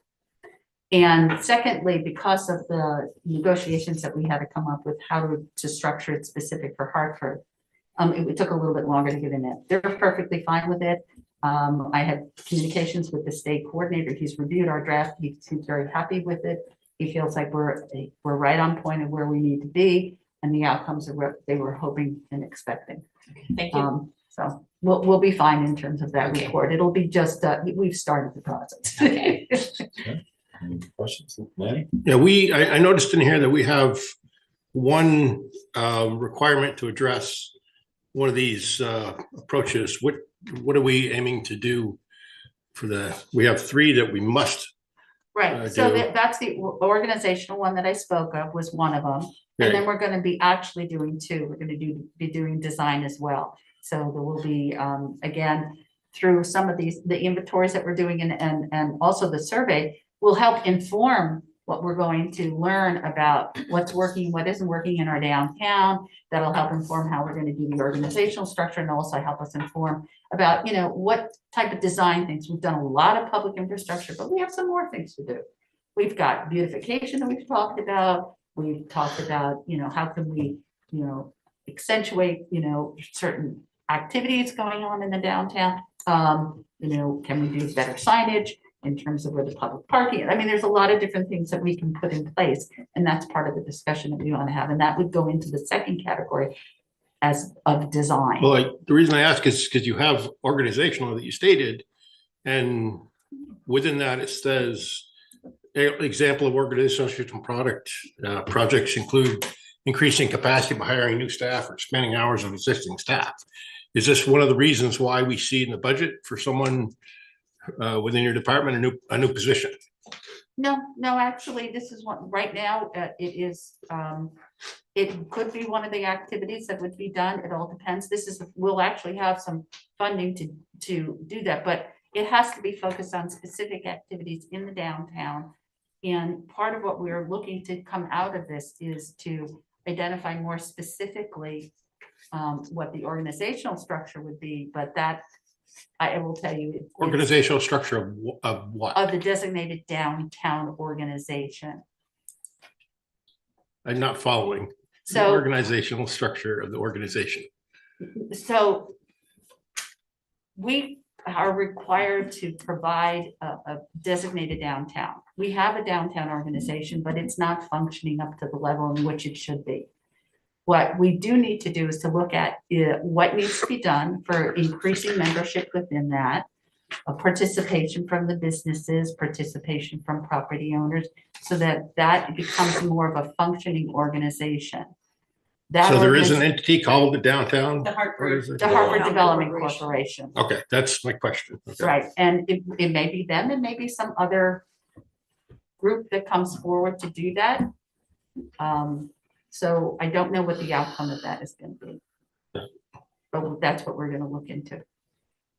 Okay. Just a quick one also, so is I had a similar question to what Mary had with the mid report, but in the memo, it talks about the submitted work plan and budget to complete minimum of 4 program goals by June 30th, 2023. So should that be 2024? No, 2023. This is it's an annual one. So if you look at our plan. Okay. Yeah, and if you look at the task, we targeted and structured it so that we would be completing those in our benchmarks. You know, what's the threshold that we would achieve, and it is by June 30th, 2023. There is the anticipation that this would be an annual allocation made available to the community. With us having to do a similar thing, we anticipate in the state is that we will be asked in June of 20. Did I say 23 in that? Yeah. Oh, I'm sorry, 24. I mean, you're saying, I'm thinking of, yes, it should say, did I say 24? It says 23 in the memo. Oh, it should be 24. I Okay. apologize. I'm sorry. I'm That's thinking okay. of, I'm thinking 24 and you're saying 20. Yeah. It should say 24. I Okay. apologize for that. Okay, that makes perfect sense. Yes. And then we will be, and then so we'll be back in June coming up with another plan. At that point, it doesn't typically have to come before the select board. This is one time, but as an award is made, then we would come back to you. In this, the reserve funds that are under White River revitalization, does any of those funds potentially fund part of it? I mean, like this 25,000 is gonna fund the business survey and the building inventory and stuff, but. And there's $5,000 put aside for that, for the design piece of it. This cannot supplant stuff that we've already had. My anticipation is that we will have a much bigger program that we can then say, okay, this is what we want to do. This is what we're going to need money in the future years and for the budget and that kind of thing.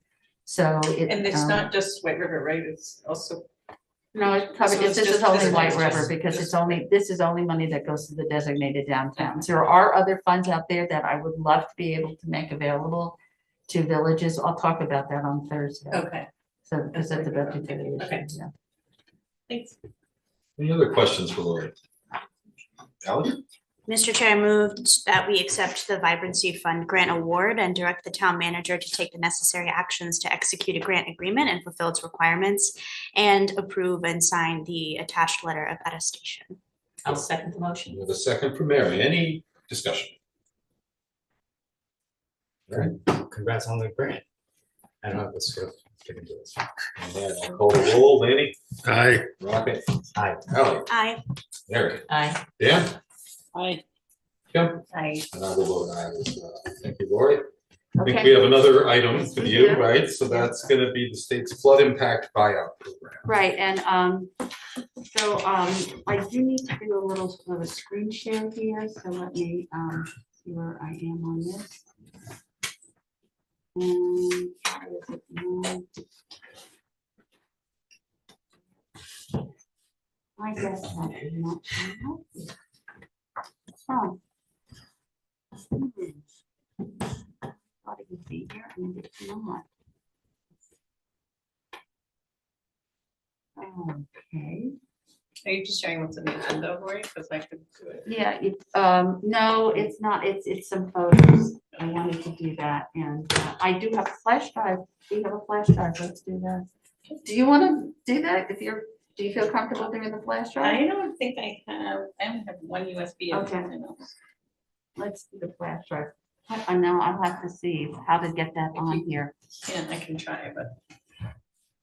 I imagine these are photos of the property. Yes. Be the property owner, man? Yes. Can I share that? Okay, I'm just not that adept at this. Do you know how to, would you be able to assist me in that, this? It just popped up here, but I'm not. Right, the flash drive. Not showing on the screen. I can do it here. For some reason that's not. And I think, oh, here it is. Okay, great. So on the, no, I'll let you. There's a USB. I think we just found it. Okay, great. Thank you. All right. We can start the imaging on that.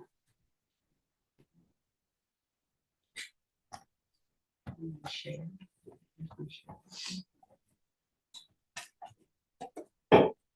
Not showing here. Yeah, there. And then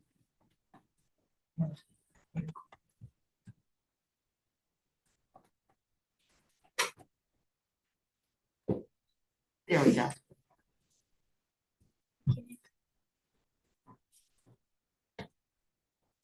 Okay, here we go.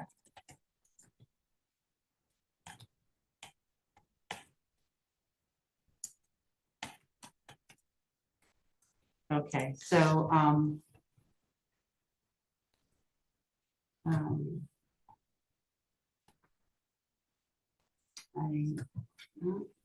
it's not moving for me. I'm not getting an option on the bottom. Here we are. Okay, okay. Okay, there's some, I'm just gonna go in here and just give you some of the.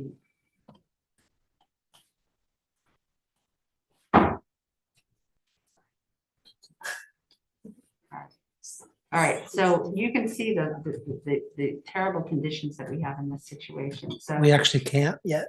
here we go. Here we go. Oh no, why is it not doing that? If it's any help, I'm willing to Oh, make a I'm motion. sorry. Well, no, but Well, seriously, certain- because there is no financial impact to the town except the loss of All right. grants. And certainly we've seen the fire marshal's report, Right. and Right, everybody so I'm who has gonna seen let- it I'm has gonna- attested I'm to not that. gonna- So We do have it. I Yeah, have. I can imagine based on what we. So let me just go through the report here and here we go. All right, thank you. All right, so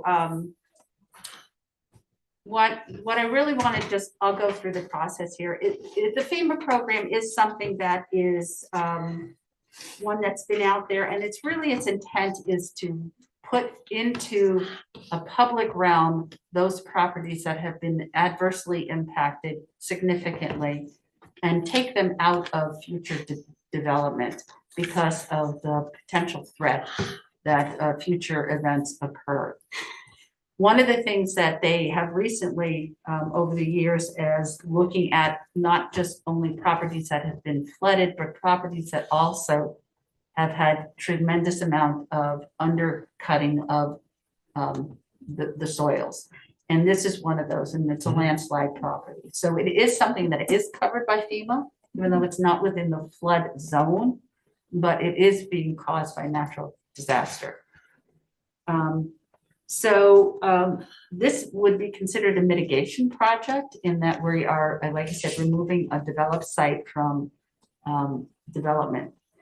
Normally, we do not consider these unless they are of a dire nature. Mm-hmm. And this is one of them that I would say, and in fact, in the words of what I've heard repeated from the state geologist, it is the worst one he has ever seen. Wow. So let me just give you a couple of the images here. So you can really begin. This is up here is where you can see the property. Is that the house that I see? That's the house up there, right? Yes. Mm-hmm. And this is our property owner here, Sue Barrett. You can see up at the top, as we go along, let me get into some other property visuals here. A couple as we go along. We have one that shows a foundation and the slope. You can see there where it's just undercut, tremendous amount. We'll get to the end of this if I could get here. It's not, all right. I'm not getting. I think we're all supportive of Yeah, never mind. Yeah. Yeah, you can see that is the house right up there at the very top. You can see it right there. I just have one And question. it's just 3 feet away from the edge is what we calculated. Wow. Danny has a question, and I think we can make a motion. One question is, who makes the determination of the value of this property to, to make the So landowner whole? there's what's known as a pre-value determination of it. With the FEMA program, when we did this, we did purchase 9 properties. I was in charge of that whole program. We had to actually go out and get the vendors for that. But if it's being done by FEMA, now the state actually has the appraisers on property. So all of those costs are actually attributed into the grant that we would receive to cover the cost of the purchase. So my question is, does the property owner know how much they're going to get for this property on a FEMA buyout? They will know that. It may be close to the assessed value of what it is today. That's typically what is sent in at the beginning of the process. Normally, there's a 25% match that has to be done for this, and that comes out of the property owner, but the state is covering that 25% match. Want to make sure the property owner feels whole out of this, that's all. Well, they may not, there will be some expenditures that they may not be able to be covered by FEMA, but it is as much as can be covered by FEMA and the state, that's where we go. And then we have been exploring with the state as well as with some regional organizations, helping to cover some of the other expenditures that would not necessarily be covered. And then my other question, Lori, is within that gully where this water has caused all this erosion, we see many trees that are laid down, okay? If we did have another flood like what happened in July, those are going to be a barrier and going to hold back water. Is something being done to mitigate further erosion from other properties? I mean, are we going in there and cleaning that stream down? I just want to make sure that we don't look at more of these down the road. It's still not. So what I can say as akin to that, one of the evaluations, obviously in the application that's going before them, because I asked the question myself in terms of when you're removing the structure, that's what we have to do. Right. We have to understand what that means in terms of the slope. Yes. And that's one of the things that they are going to be looking at in the application process to understand what that means. I don't know. I'm not an engineer. They may say an engineer has to come in and evaluate that. The state geologist is part of that process. There are no clear answers exactly what to be done, but it will be looked at during the application process. I mean, I fully agree with doing this, but it just seems very reactionary. And if we could be proactive and make sure that other property owners do not experience the same thing, that's my concern. I think that's what the geologist is hopefully going to give us a sense of scope for the problem. So maybe we can get a little bit more proactive. Right, about it. and when the evaluation was done of 361 South Street, the geologist was also looking at the other properties in that area. So he has a sense of what's going on there. Thank you. Well within the scope of this. Thank you. Yes. Okay, any other questions for Lori? We'll take a motion. I just wanted to say, I'm so sorry that this has happened to you. This is the solution that seems like we have, and I hope it's supportive considering the circumstances, but I'm very sorry. So, Mr. Chair, I move that the select board pursue state review of possible participation in the FEMA HMG buyout program and state buyout program for 361 South Street in Wilder, and authorize the town manager to execute the necessary documents and submit to the state with the understanding that select board approval is required to go forward with the purchase. I would second the motion. Okay, we have a second. So discussion. I mean, I just want to echo Ally's comments. I imagine this is not a pleasant situation to be in. That has been very devastating. Yeah, and I want you to know that my urgency to just move forward is that I don't see our role as being able to do anything beyond supporting this. But if there is something in the future where we can be supportive, of course, reach out. I just think it's FEMA, federal money, state money, the valuations and the work are being done outside of our scope, but I nonetheless want to just extend both my condolences, but also the invitation to come back if there's something we can do. That means a lot. Sure. And I appreciate everything that Lori has done for me. She's been a tremendous help in getting this going. I appreciate you coming for the board for this, and I'm very grateful these models that are out there to help you with this as well. But I am very concerned that we make sure that this doesn't happen for your neighbors down the road.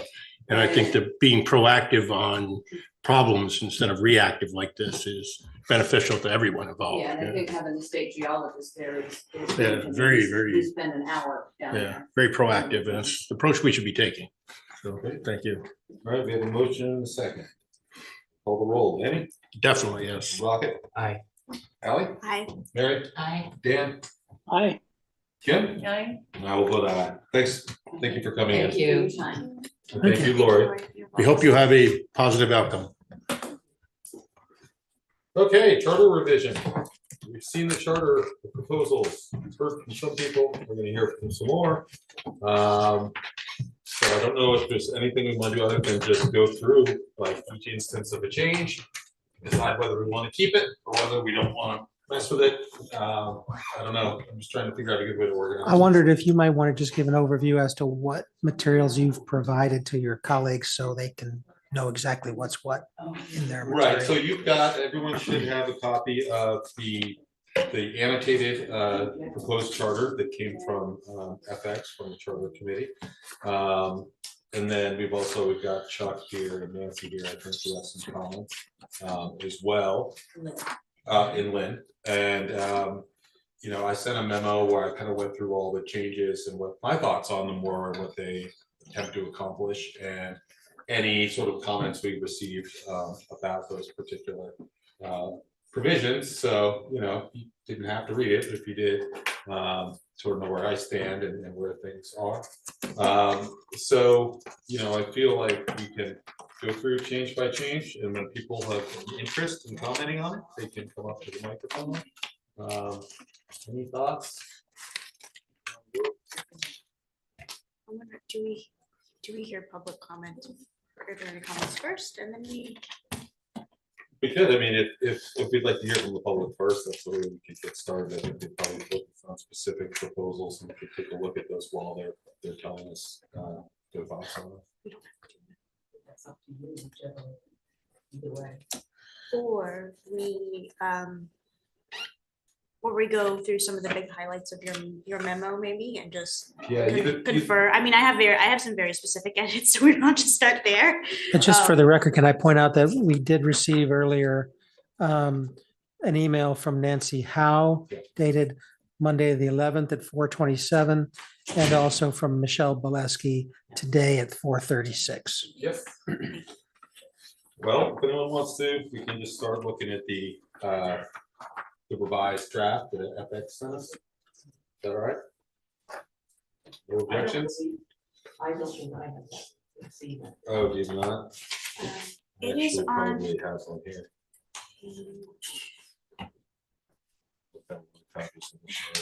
This is different than what was sent before, though. There's the current draft in the agenda packet, which is on page. Mr. Chair. Yeah. I think there are going to be easy things and more like less discussion items, let's say, and more discussion items. I think that's fine, but I think, you know, if we just go through it and say yay or nay, okay, we'll do it pretty quickly. Because there's some here which are just like the first change, you know, the inhabitants of town, like there's going to be ones that are. Yeah. If we'll start on the revised. We'll start on the revised version that we got. So the first real sort of change is section 123A, 103, particular powers of the town. And there's two sort of things here. One is stating that we have the authority to regulate rental housing within the town. And the other is sort of directing us by ordinance to adopt a just cause eviction standard. So, you know, we've got sort of two discrete things here. 17A, which would give us the authority to regulate rental housing. That seems sort of, we probably have the authority already. It doesn't strike me as too controversial.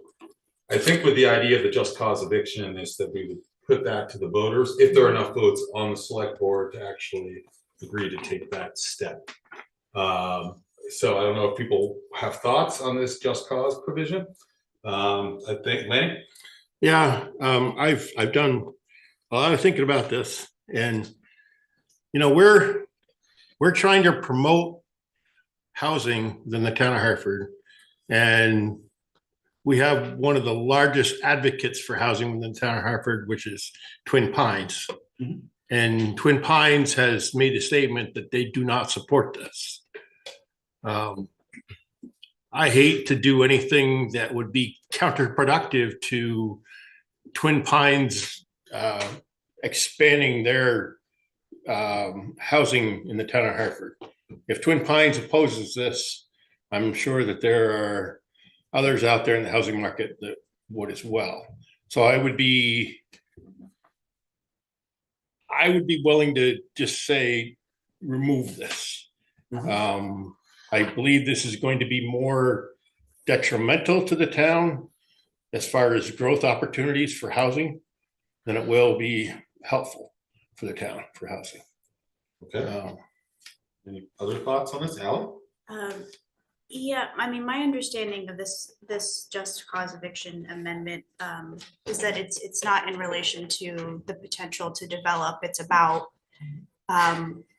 potential protections for renters and mitigating against unjust evictions. I understand that there might be some competing values and interests with this particular amendment, so I would feel comfortable and supportive of parsing this specific item out so that our community is able to weigh in accordingly and vote to put it in or not.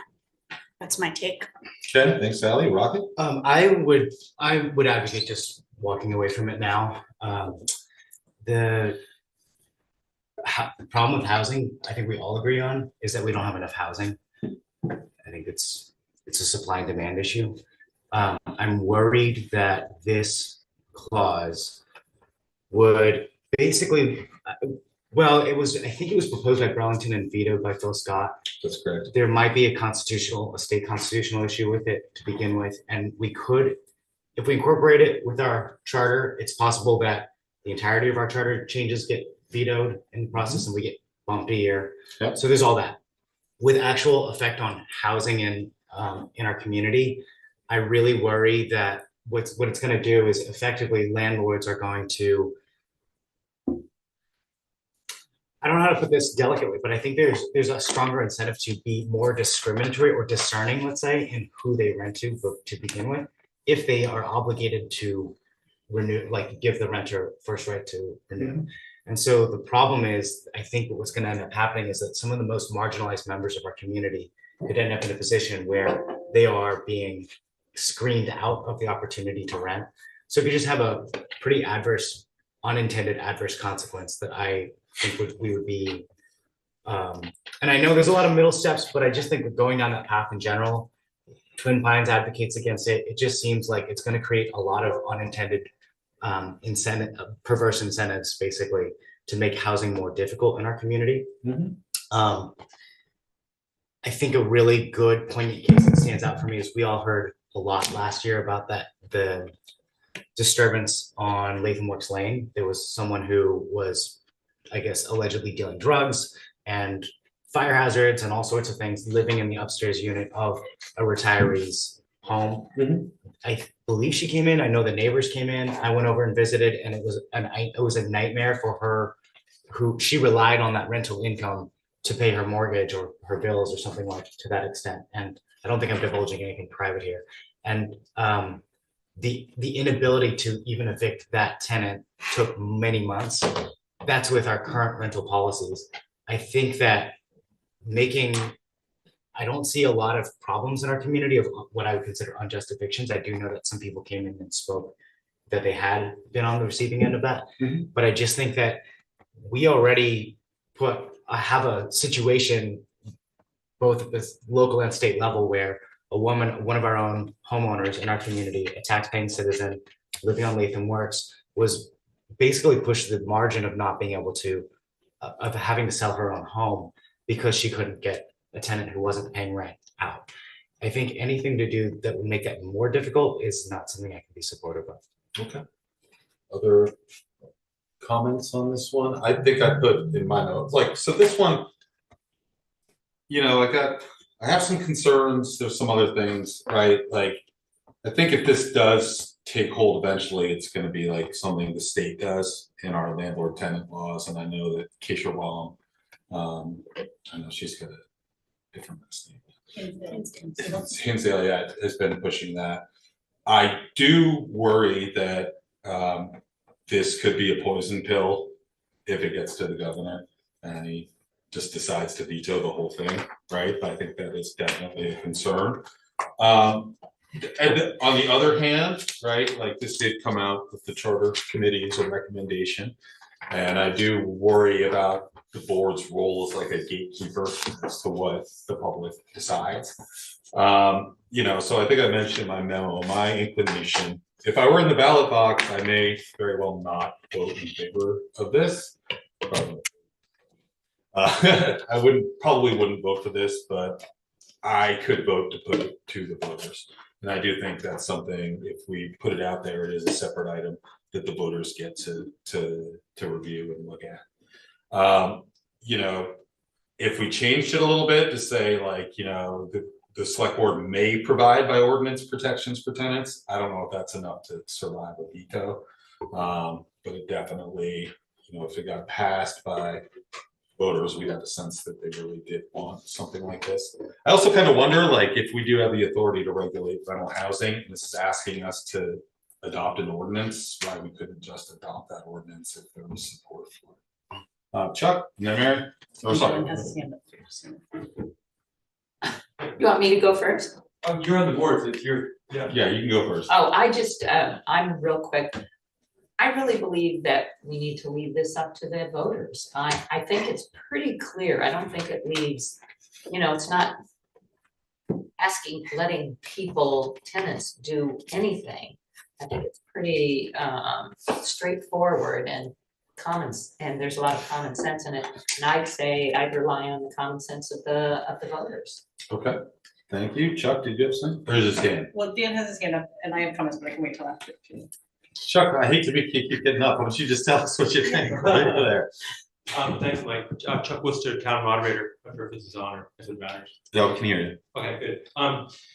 The comments that I made to you folks, thank you, from last week, were related to my role as the moderator, and so that's why I'm here tonight. And this example, I think, is a really good one for you to consider, whether to put something like this into the charter, which is to say, the charter is about things that the town wants to do that the state needs to let us do. And so the question here is, can the town regulate rental housing? And so I think that's the germane question. And maybe the first one, 17A, is to give the authority of the town to regulate rental housing. That seems like a great question that should be in the charter, or we should think about bringing the charter. The second part really is the ordinance. And that should not be in the charter, because that's a town ordinance. If we get the authority from the state to do something, then we can do the ordinance as we like. And the beauty of that is, in 6 months, if you decide, well, your ordinance is close, we want to change a few words, you can do that through the select board. Yeah. If you decide that, boy, the charter is off by a few words, then we're again talking about a multi-year process to correct it. So I would urge you to, so I'm not commenting on the housing question. Rather, procedurally, I think the question is, do you want to ask the state for the authority to do this? And if the answer to that is yes, then later you can do the ordinance. So it sounds like you would be fine if we kept 17A, which is specified power of the town to regulate rental housing within the town. Yeah, that's my sense of it. Obviously, the government office and others know the answer to that question. Yeah. But I think that's the right question: is should the town have the authority? Right, as opposed to putting in the ballot language for the ordinance. Right. Yeah, and I know the regulating rental housing, we've seen this come up with like rental registries, Airbnb registries, things like that. Dan, and then I think Kim had some comments. Yeah, thank you. I have to agree with Chuck, and I think and Cam or Rocket, whoever said it first, I don't remember, but I think this is a good question. I think it should be presented to voters, but I don't think it should be put in the charter. I think we need the flexibility of if we endorse it as an ordinance or a policy, that's one thing, which is good. But if we put it in the charter, it's going to be more long-term and harder to change. So I think that throwing out to voters to get their consensus and see how they feel is wonderful, but I don't think it belongs in the charter. Thanks, Dan. Kim, you have some comments? Or questions? Yeah, I would say that, I mean, I advocate for both, but I most strongly do advocate for us asking for the ability to regulate rental housing in the town. And I have strongly also advocated for a rental registry for some time. And Governor Scott vetoed that as well on the state level with strong support from the legislature. And so I think what Chuck just proposed there is sort of a nice, reasonable means and to get to that end, especially if we were granted the authority to regulate rental housing and then could potentially subsequently, develop an ordinance that related specifically to whatever cause for eviction.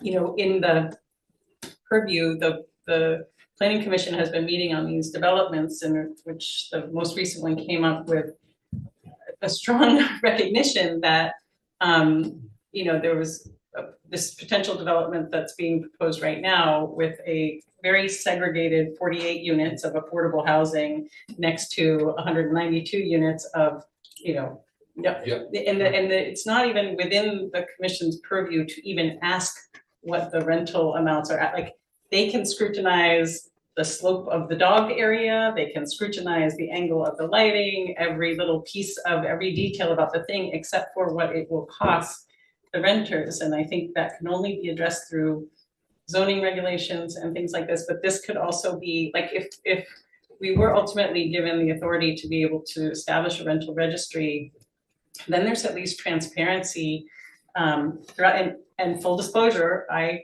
am part owner of a rental property and I'm a landlord, and in full support of this extra layers of transparency, so that this is. And is this not a conflict of interest for you then?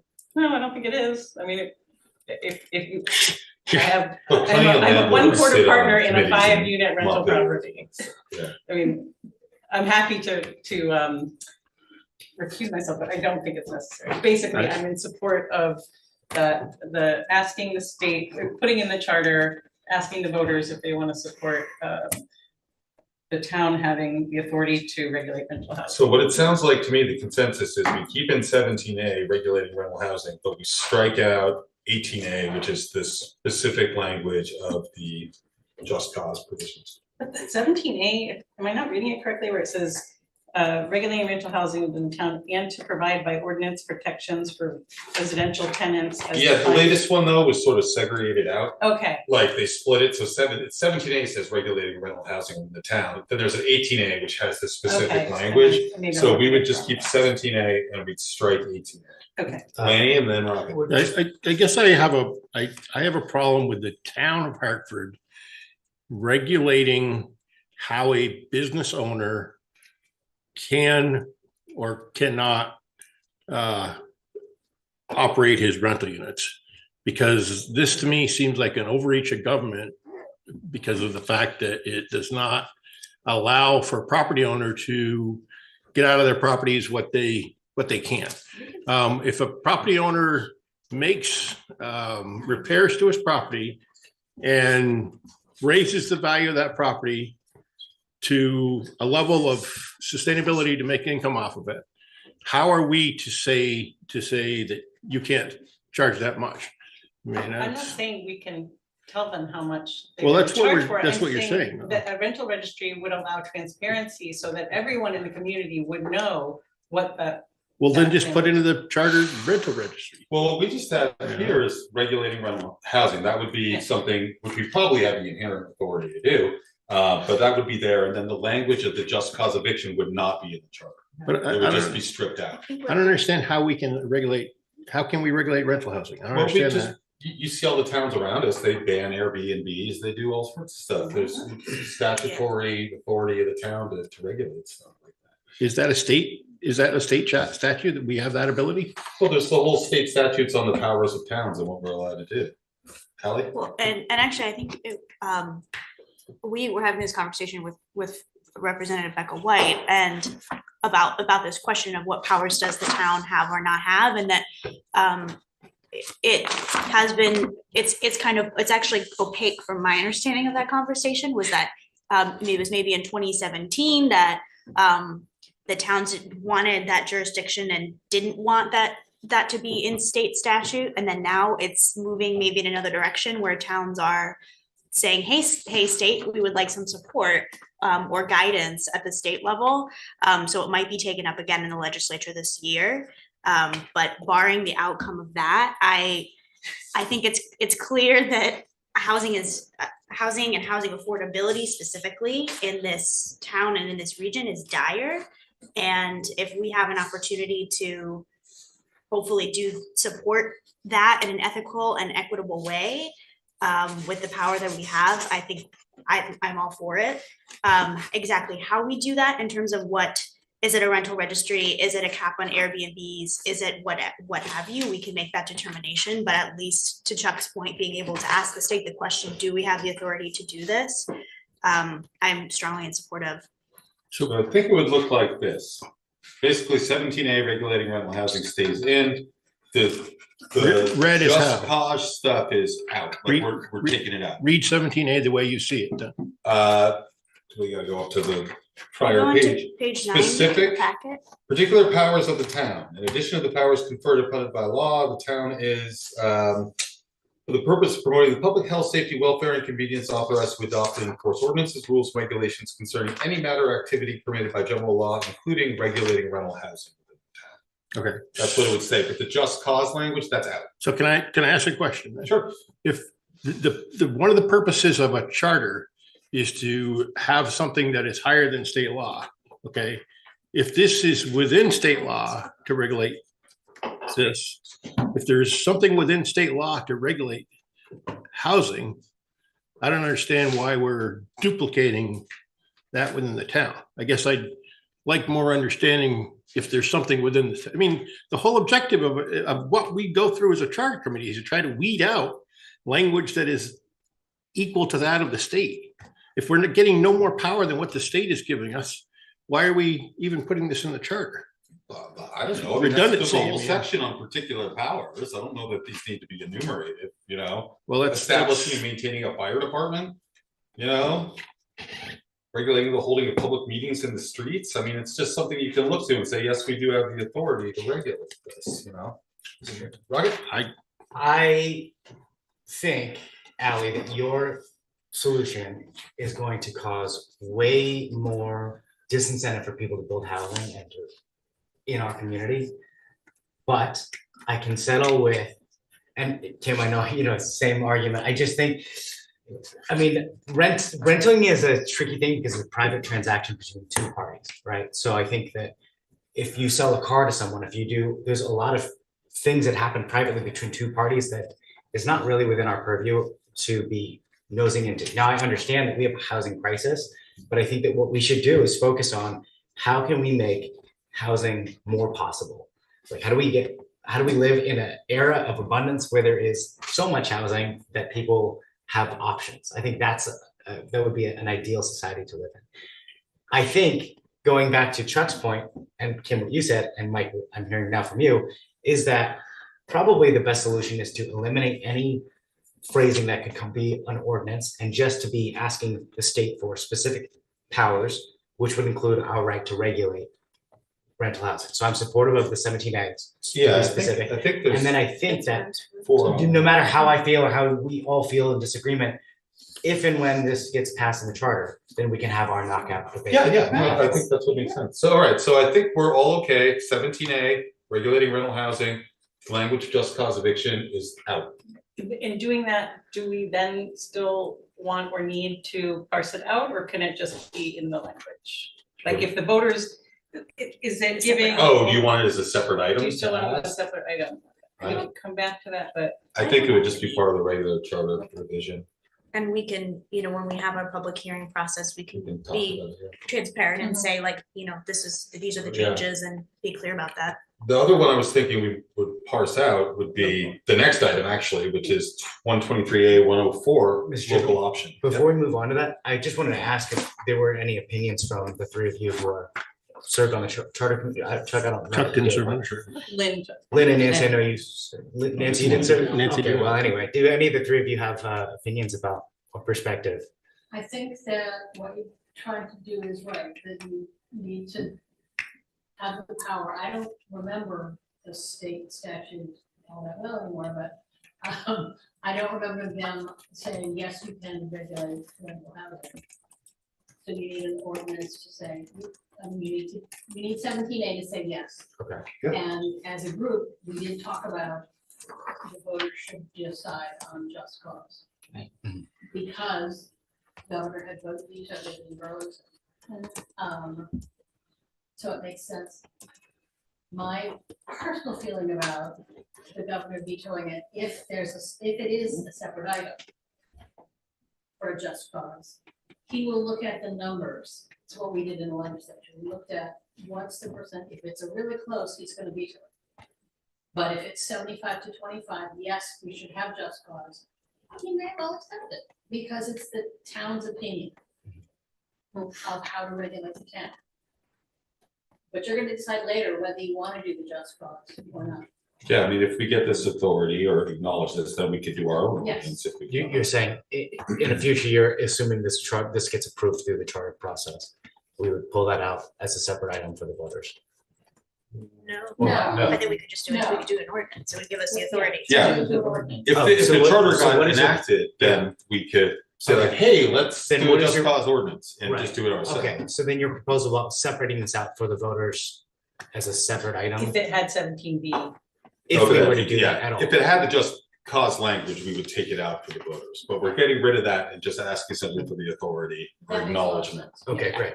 Lynn was just Okay. saying, if we did put 17B on the ballot. Yeah, and overwhelmingly the voters supported I it, got it might not get vetoed. Got it. But we're not gonna. Thank you.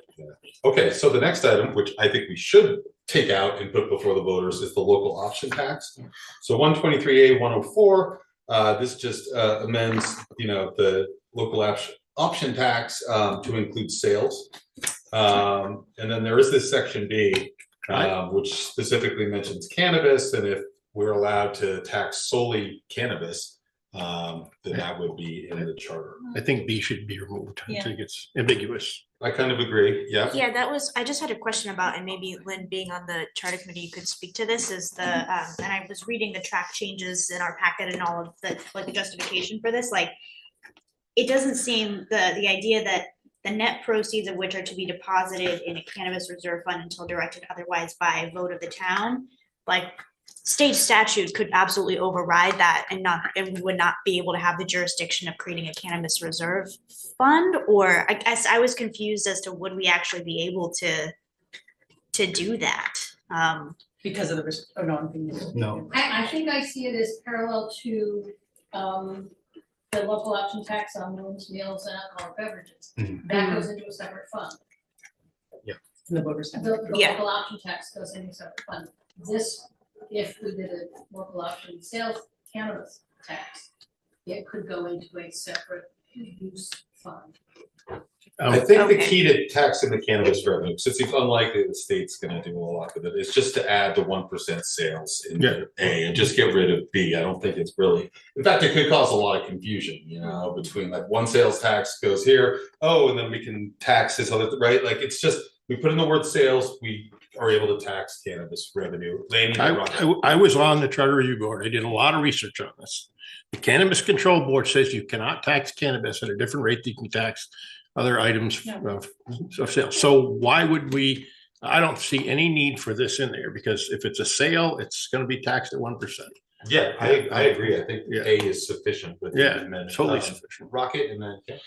So I like B, and I'll say why, but I think the problem with B is that it's too like the phrasing is messed up. The reason I like B is a few years ago, cannabis was not allowed at all. And so I think right now the standard permissible tax is 1%, but it's possible that there are future changes. So my understanding is that if we put cannabis in with A, then we're locking in the 1%. Locking in at 1%. If for some reason the state government or the CCB, right, allows us to tax at a higher rate, it allows us the flexibility then to adjust. So that to me is why A and B are separated as different classes. But this limits it to 1% too. Right, so I think, right, and I think though, that was my understanding of the spirit of this is to separate it out as a, and this, I don't like the language of B, but I also think that the Cannabis Reserve Fund, I mean, I've never heard of this until I just read this, right? Yeah. So to me, that is just, my understanding is a boilerplate language for a fund that would be specific to the taxes, the one, you know, the local tax, option tax applied to cannabis. Cannabis, right? yeah. Or that's not a fund that's named by the CCB that we would have to put our money, right? Right. So it's just a separate fund is all. And I think in that, to that end, B is very confusing. But I do think that it might be worthwhile to just keep it separate in case that there are legislative changes at the state level as applied to cannabis that may not be applied to other things. I say straight. So just to be really clear, if, for example, the legislature decides to allow municipalities to tax at a 2% rate, that we might want that option. We may not exercise it, but we might want that without having to go through a whole charter change just to get that approved. So I think just to rephrase it to give us. I'm sorry, Kim, do you have thoughts on it? Yeah, I guess and maybe I was misinterpreting this, but I thought the reason it was put in there originally with the charter committee was because at one time we were not allowed, even if we had a local retail sales tax, local option retail sales tax, that cannabis wasn't included in that. But that I think things have evolved and that it is now, if I'm not mistaken. Cannabis Control Board has clearly stated that cannabis can be taxed, but it cannot be taxed at a higher rate right. than sales. So we'll never change that.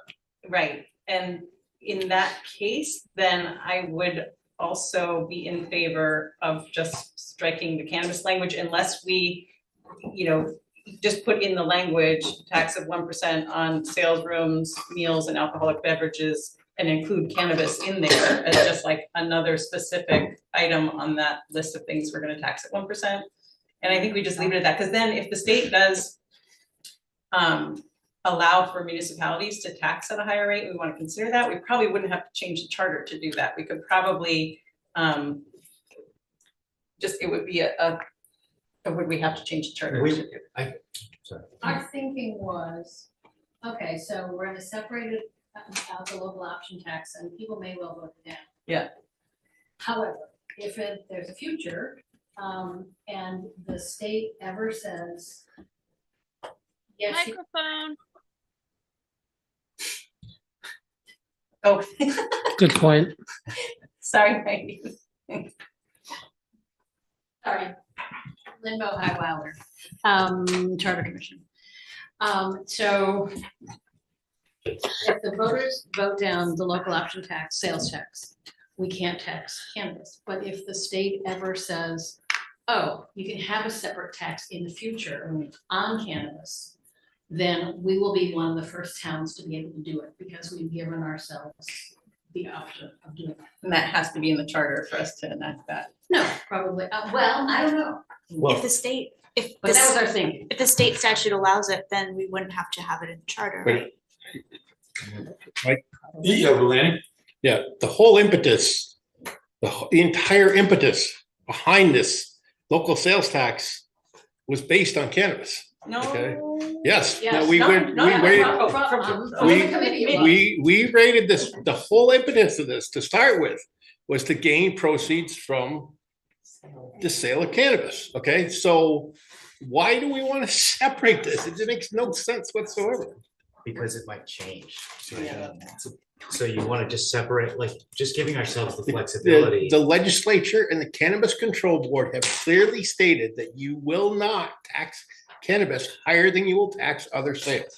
And Lanny, that is the something that they legislature will not changes change. its mind every year. And charters can be revised every year Every in year. response to state action. That's fair too, but the other thing is, if the voters of our town do not want a local option tax, but do want to tax cannabis, it would probably behoove us to separate them out so the voters can choose separately, right? They might vote both down. They might vote both up, but they might also want to choose between the two. And I think that it's probably, if we just simplify the language, then we give the voters the maximum agency to be able to select what they do want and what they don't want. But I do think the language should be simple. But if we have a look, sorry, if the voters adopt a local option tax, a local option retail tax, then cannabis is part of that, whether they want it or not. Exactly. So it's not like they can say yes to one and not to cannabis, or that they can say no to one and yes to cannabis. Like they're the same category. So I think we should just ask them if they want a retail local option tax. And I will say that maybe the impetus for it being discussed at the committee was purely based on the cannabis revenue. But, you know, when I learned at that Capital Planning Forum about the numbers of the dollars for online sales that were being captured by local retail sales tax, that was when I was like, we want that. And I'm a retailer, and I'm also not a conflict of interest. When it came before the Charter Commission, it was purely based on gaining income from. But now it's going broader, So I don't think B is necessary. I think it's speculative. It talks about a particular kind of tax that the state hasn't really enacted yet, which would be a separate tax on cannabis. So I think we just have A, it's simple. We just add the word sales. We get our cannabis revenue plus other sales tax revenue. Can I ask a question about section A, which is the last clause in that sentence?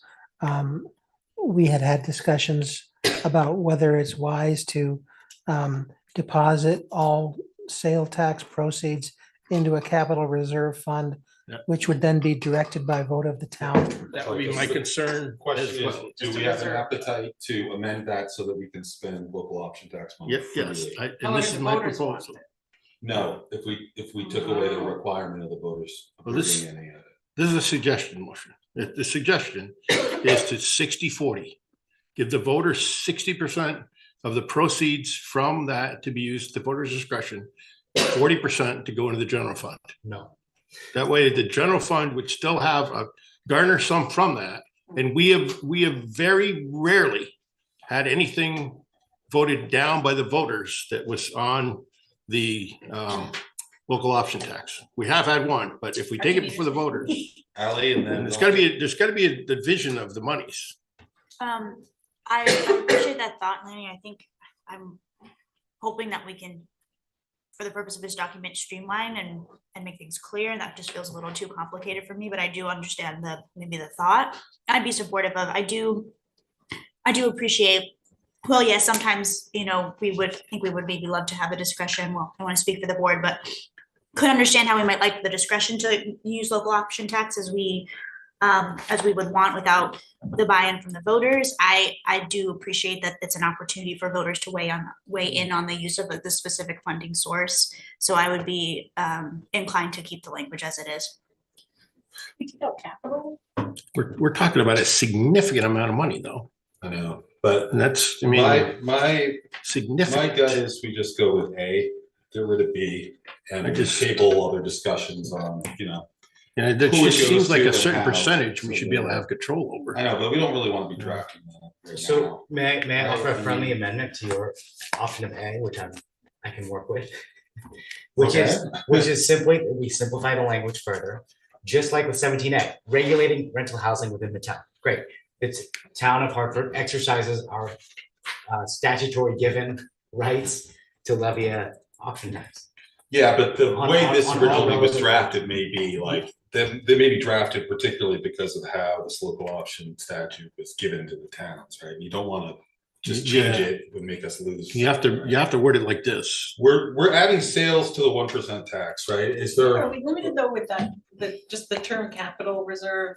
No, because this came up one of these other times. Someone came in and said, you know, you can only spend local option tax funds on capital projects. And that was pretty quickly decided that was not true, and that the capital reserve fund is just a name. But it still has to be voted on by the voters if we propose using local option tax funds. Chuck? Thanks, Mike. Yeah, just to clarify, so that A, is in the charter right now, except for the word sales. Right, exactly, yeah. Okay. So if you want to change that, you can, that would be an amendment. And I will say that at the time that was put in order to gain the approval of the voters for the local option tax, it was specifically put into what was felt to be a capital reserve fund. So that's why that's there, not to say that you need to keep it there, but it is there now at the moment. Are we good with putting? I'm fine with that, but I really think that we should look at being able to control some of the funding on the select board level. Because there's such a significant amount of money that if you leave it all up to the voters, I mean, we that's could, a lot of money. one question could be, you know, if we raise $1 million in local option tax, we could say, you know, one of the questions would be, would you want to use $500,000 of this to offset the tax rate? And voters could choose that, right? Yeah, I would. Yeah, that would be something. You're talking about an advisory vote? The first, No, just a no, local put into option it. tax. I don't So like say- the idea of tinkering around too much with something that's been in the charter. No, Just I'm adding the word talking sales. about future, I'm saying if the voters approve this language as is, the section A, and then Yeah, first $500 to the be first used year towards that we offsetting. raise $1 million, that one of the things we might, not, I won't be on the board, so the sitting board might opt to do is say, we could put a question for the local option tax. Do you want to spend $200,000 on an ambulance? Do you want to spend $500,000 on offsetting the tax rate, reducing the tax burden? Like, that could be a question, Right, which is what we're contemplating now for a lot. Kind of what you're saying with, instead of just automatically giving that control, you're still giving it to those. If they say no, their tax rate will be higher and that money will just sit in a. Right, I would just say the first $500,000 to be used towards. Not in the charter. Let's not put that in the charter. Well, it's in the charter now to be used to go before the voters. Yeah, guys, we want to put a local 1% sales tax in front of the voters. That's the question at hand. Yeah, right. So Mr. Chair, can we set, there's two issues at play in A. One is, do we want the option tax, right? The 1% option tax. We've settled A or B, we're merging into B, all into A, right? So now the first issue is, do we want to put an option tax in front of the voters? The second is, if we do we want to designate how and where that money goes? I think those are separate. Just that the voters vote on it. Well, it's just that it's that second clause in it, right? Which is the net proceeds of which are to be deposited in the capital reserve fund until directed otherwise by the town. Right. My opinion on that is we can, I don't think that we, A, should maybe put that in the charter, but B, the voters entrust us every year to assemble a budget, to present back in front of them. The budget that we're looking at is $22 million this year, right? So to me, the great thing about putting the lot money in front of the voters is that we're giving them voice. The other thing is that they have voice coming in here and accountability and voting us out or voting us, right? So I would say part of our role and responsibility as a select board is to make decisions about some of the money and then to present that back to the voters to that extent. So I don't think of it as a control, the select board has the control of it. I think of it as the responsibility that we've been given. Because if we get future streams of revenue from elsewhere, I mean, do we put everything in front of the voters line by line? No, they ask us to put together a budget. So I think that my vote would be to support A as is, strike the second clause, and just like I think the local option tax to be collected by the finance department and then designated as we see fit. I don't know that this would even pass to put this before the voters. I mean, we're right next to New Hampshire. So I mean, it's a big ask to add a 1% sales tax. It's probably a bigger ask to say, we want a 1% sales tax and now you don't get to vote on how we use it. Okay, so I agree with that, which is also why I want B, cannabis separated out, because I think a lot of people would be supportive of taxing cannabis. So we can't do B. B is based on the state adopting a law at some point in the future, which says you can tax cannabis just by itself without being part of the retail. And we don't have that. And that just doesn't exist. So do we have to have the law then in place, not just the right, we have to exercise it, not just. We have to have this, we have to have authority to take a 1% tax on sales. On all Just retail leave sales. it. I would have to leave it the way it is. Do we have to exercise that? What? Do we have to exercise the right? So Yeah, we have to because earn, we have to you gain the can't right. tax cannabis higher than you can tax other things. So if we don't charge 1% on, books, then Yeah. we can't charge 1% on cannabis. then maybe to make that clear to voters, right, is we say A, local option tax, B, within the rights, of A, or, because of A, you basically you separate it out to make it clear, right? It's not making it clear to me though. What is that? What is it? I mean, I get where do you're we, trying to go. have, are we okay to ask the voters to add a sales tax to our local option tax? Yes. And just leave the charter as is for now, even though they're good ideas and good thoughts that can come up later on about how we want to do this. This is the way it's been. Leave it with all So- on sales. I'm happy with that. I don't think it's right, but I'm gonna settle for that. Okay, I'm just trying to move the discussion along, and those are probably the two most controversial ones, so we may actually get through some of these other ones. One thing that we have to bear in mind though is this, is that if this is defeated, does that take away the current local option tax? No. No, it does not. They just have to vote on the Okay. change, so it's basically just adding the word All right, sales. that's the thing that concerns me. I don't Yeah. want to make sure that it doesn't do away with what, yeah. Okay, so local option tax. Our next thing is 123A201, town meeting. Mr. Chair. Yep.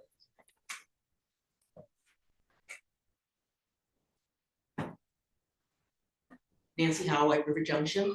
And actually, have you heard from the school district regarding this?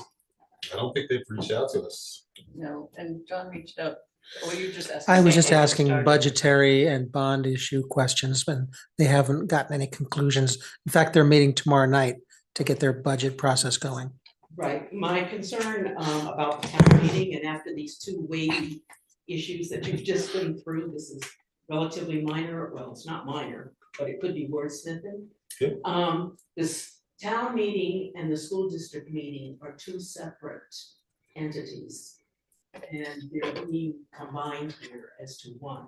I think you need to say people who vote at town meeting and or school district meeting. They are two separate events that happen at the same time. This is under which Under town meeting 201. A particular subsection of that, Nancy? No, it's just almost inserting words. It goes on to say ultimately rests with the town voters who vote at town meeting. And then I think you need to add and or the school district meeting or by Australian ballot. And the annual town meeting goes on to say the annual town meeting, and then I think you add and school district meeting. And the word combined, meetings cannot actually be combined. They are two separate things. And Is that this language wordsmithing, changed? I don't think we need to go through the wordsmithing right now, but I think Okay. that needs to be looked at. But that And would change also- the existing charter, right? We're looking at existing language, right? That may, Okay. yes, but I think it's a Can problem. the way I'm sorry, it's- now I have the document open in 3 different places, so I'm not following where you are. What was the section? 123A201, town meeting. Right.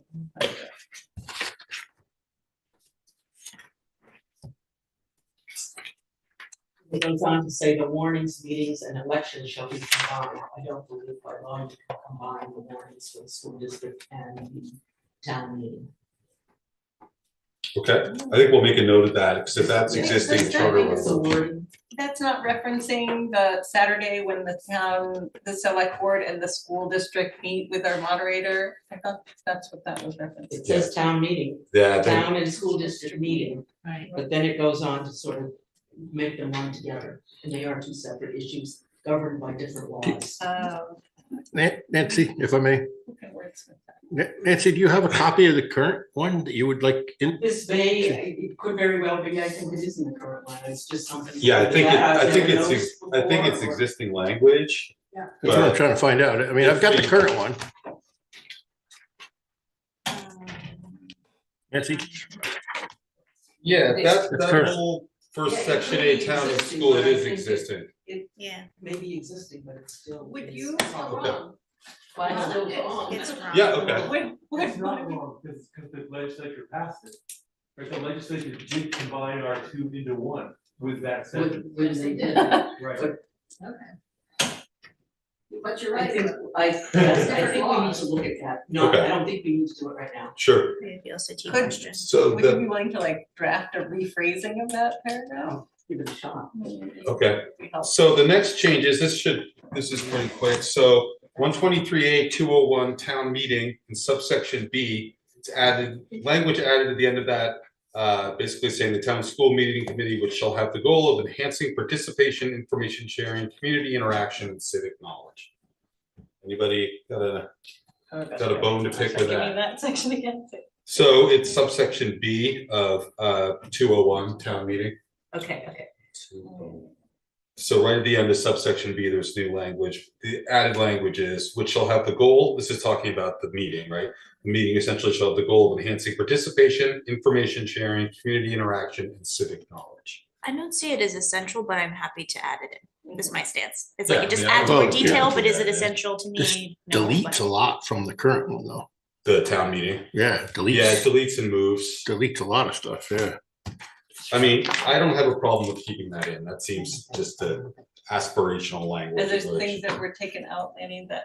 Well, what's getting? No, it just seems like a box. Right? I don't see it as essential and I would cut it. Okay, we have one saying, let's keep it, one saying, let's cut it. The question is, does it materially change how that committee operates? I don't think so. I mean, Well, it tells them that part of the goal of holding the meeting is to, you know, encourage participation, community interaction. I mean, I don't really care. It seems like a pretty minor issue. Yeah, I know, but the more wordy we make things, I think. Well, the charter's already wordy. I agree. I think we should. You know? I see your point, though. The more changes, the more confused people could Yeah, get. it just like, and it leaves like accidental tripwires for us, you know, that I think we just set up. Either way, I don't care if it stays in or goes out. Do we have 4 in either? I don't Either give way. it, I don't give it darn either way. Do whatever you want, I'm fine. I'll make a look. Someone else want Is to? there, do either of you from the committee have any background on why this felt important? Like, was it, I mean, I get the sentiment behind it and I appreciate that.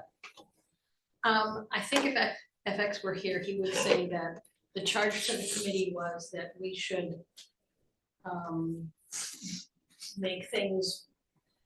make the charter reflect what's reality, what's happening, and to make this process, the town meeting process, more open and welcome. And civically engaged and. And that's where, I don't remember that from our charge, but he does. I don't remember it. I don't really care. I think it's fine. Someone want to, can we get 4 votes or 4 I'll move- hands, one way or the other? Move to simplify and delete. To strike, to leave what's currently there, is that what you're saying? Just to Get rid of that last sentence. underline. B. So let's see, so now it would read town and school meeting committee. It just says there shall be a town and school meeting committee, Yeah. which is what it currently is. And we could, sorry. That, I mean, this is, that could, again, just, I'm sure that this is specified in the town and school meeting committee charge, you know, their duties and responsibilities, which could have all of these goals if they don't already, so I could see striking it. Yeah, let's strike it. So we don't- Moving along. Okay, that's stricken. The next D1 duties, I think Chuck has some thoughts about this one. Particularly a line that gives the committee the authority to add, alter, or cancel events. Chuck? Sure, yes. We're on, what are we on now? We're on, So we're on section 2? one B1 duties. Yeah, in my comments to you, I suggested that you not add this language in. Yeah. Only because it creates a jurisdictional problem. And the example I mentioned was you as a board may have decided to hold a formal bond hearing as one of these town meeting events.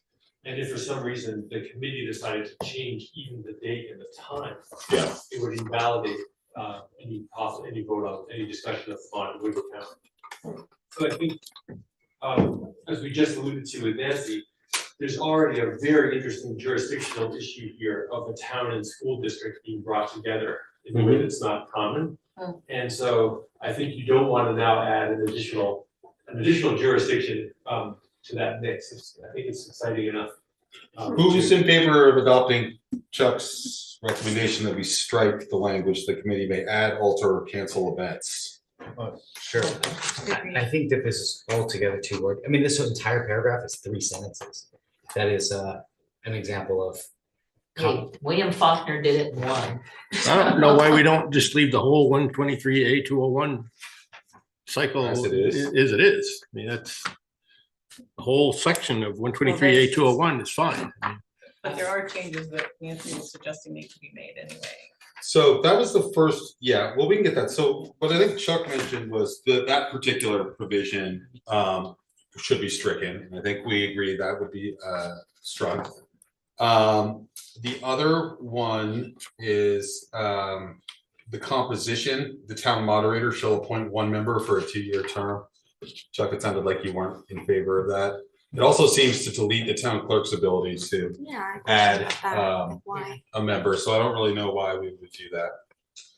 Yeah, so the draft here doesn't have, doesn't reflect the current charter, but the way the current charter says, select board appoints 2, school board appoints 2, town clerk appoints 1.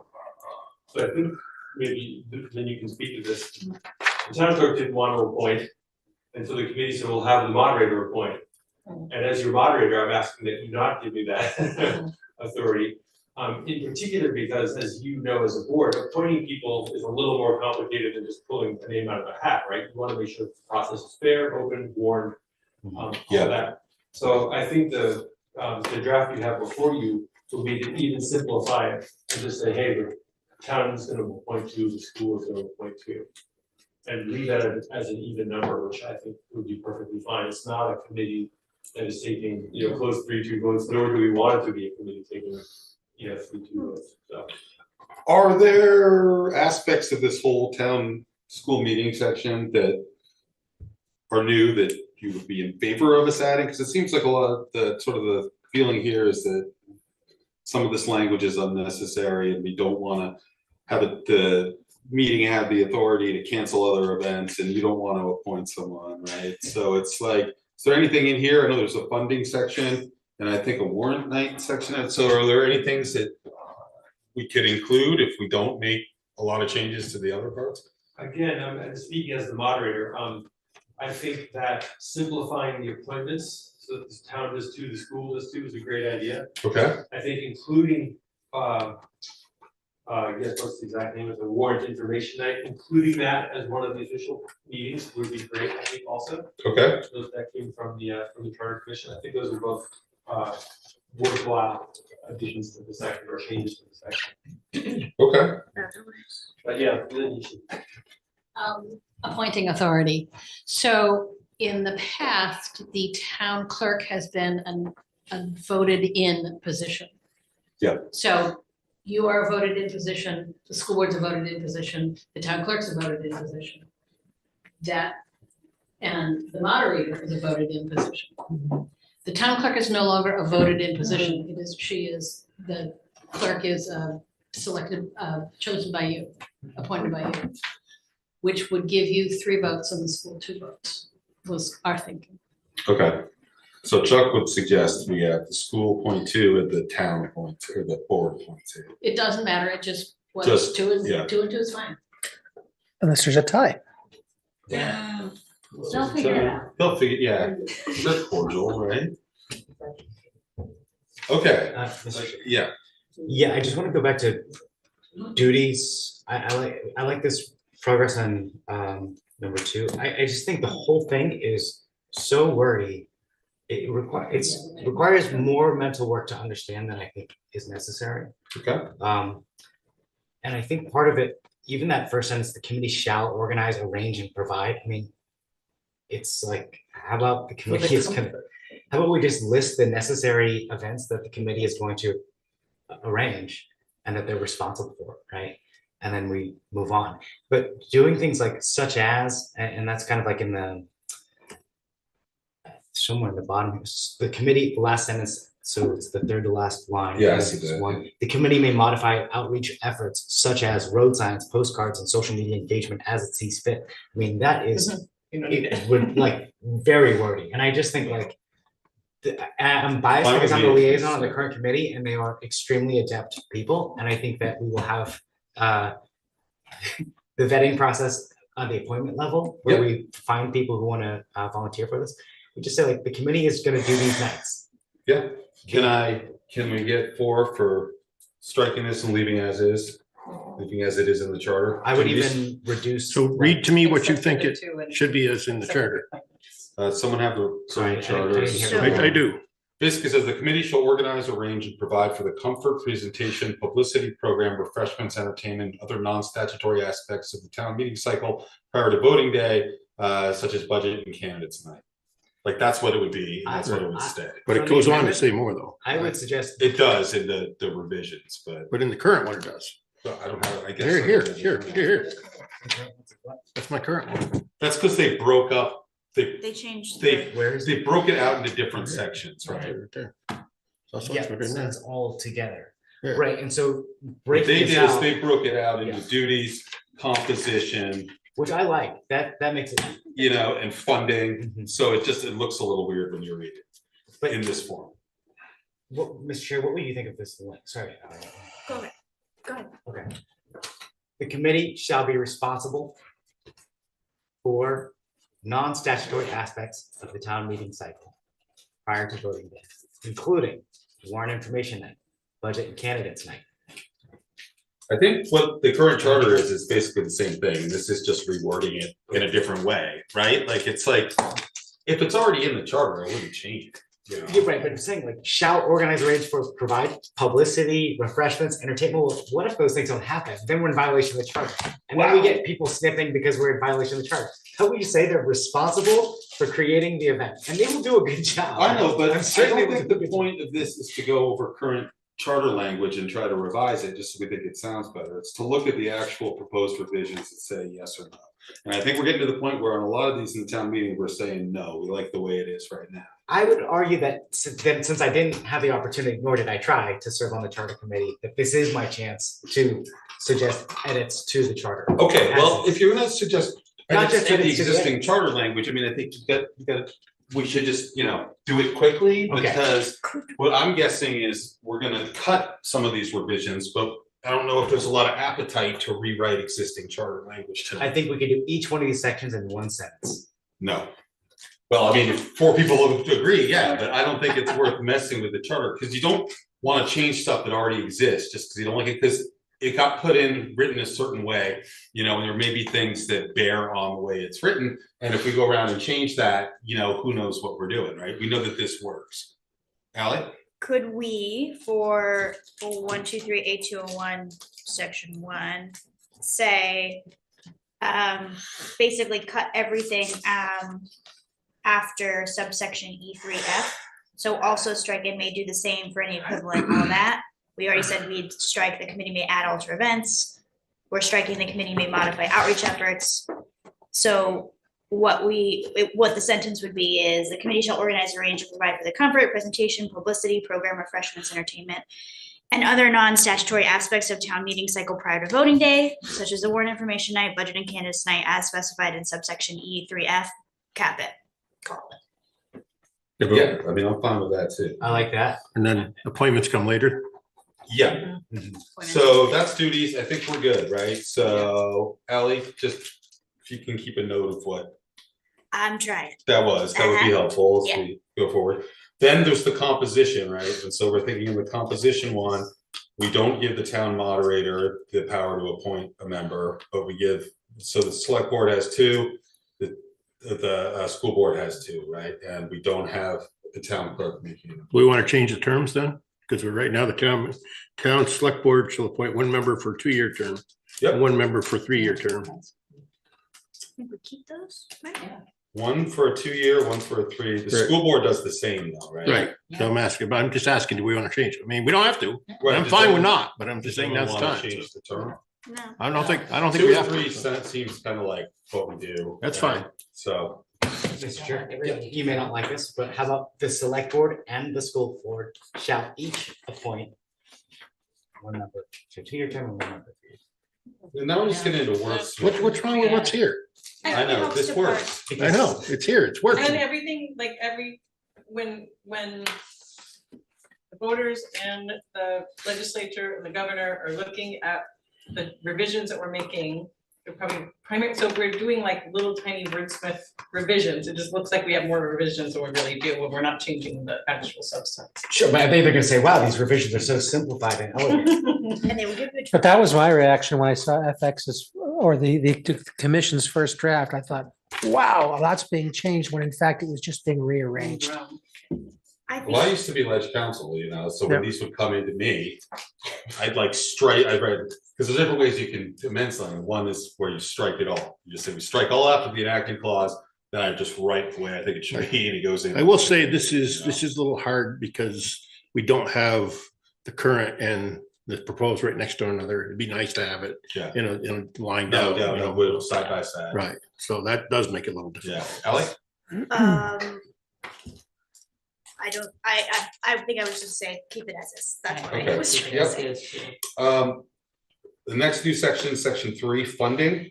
Town should provide an adequate budget and administrative support for the committee.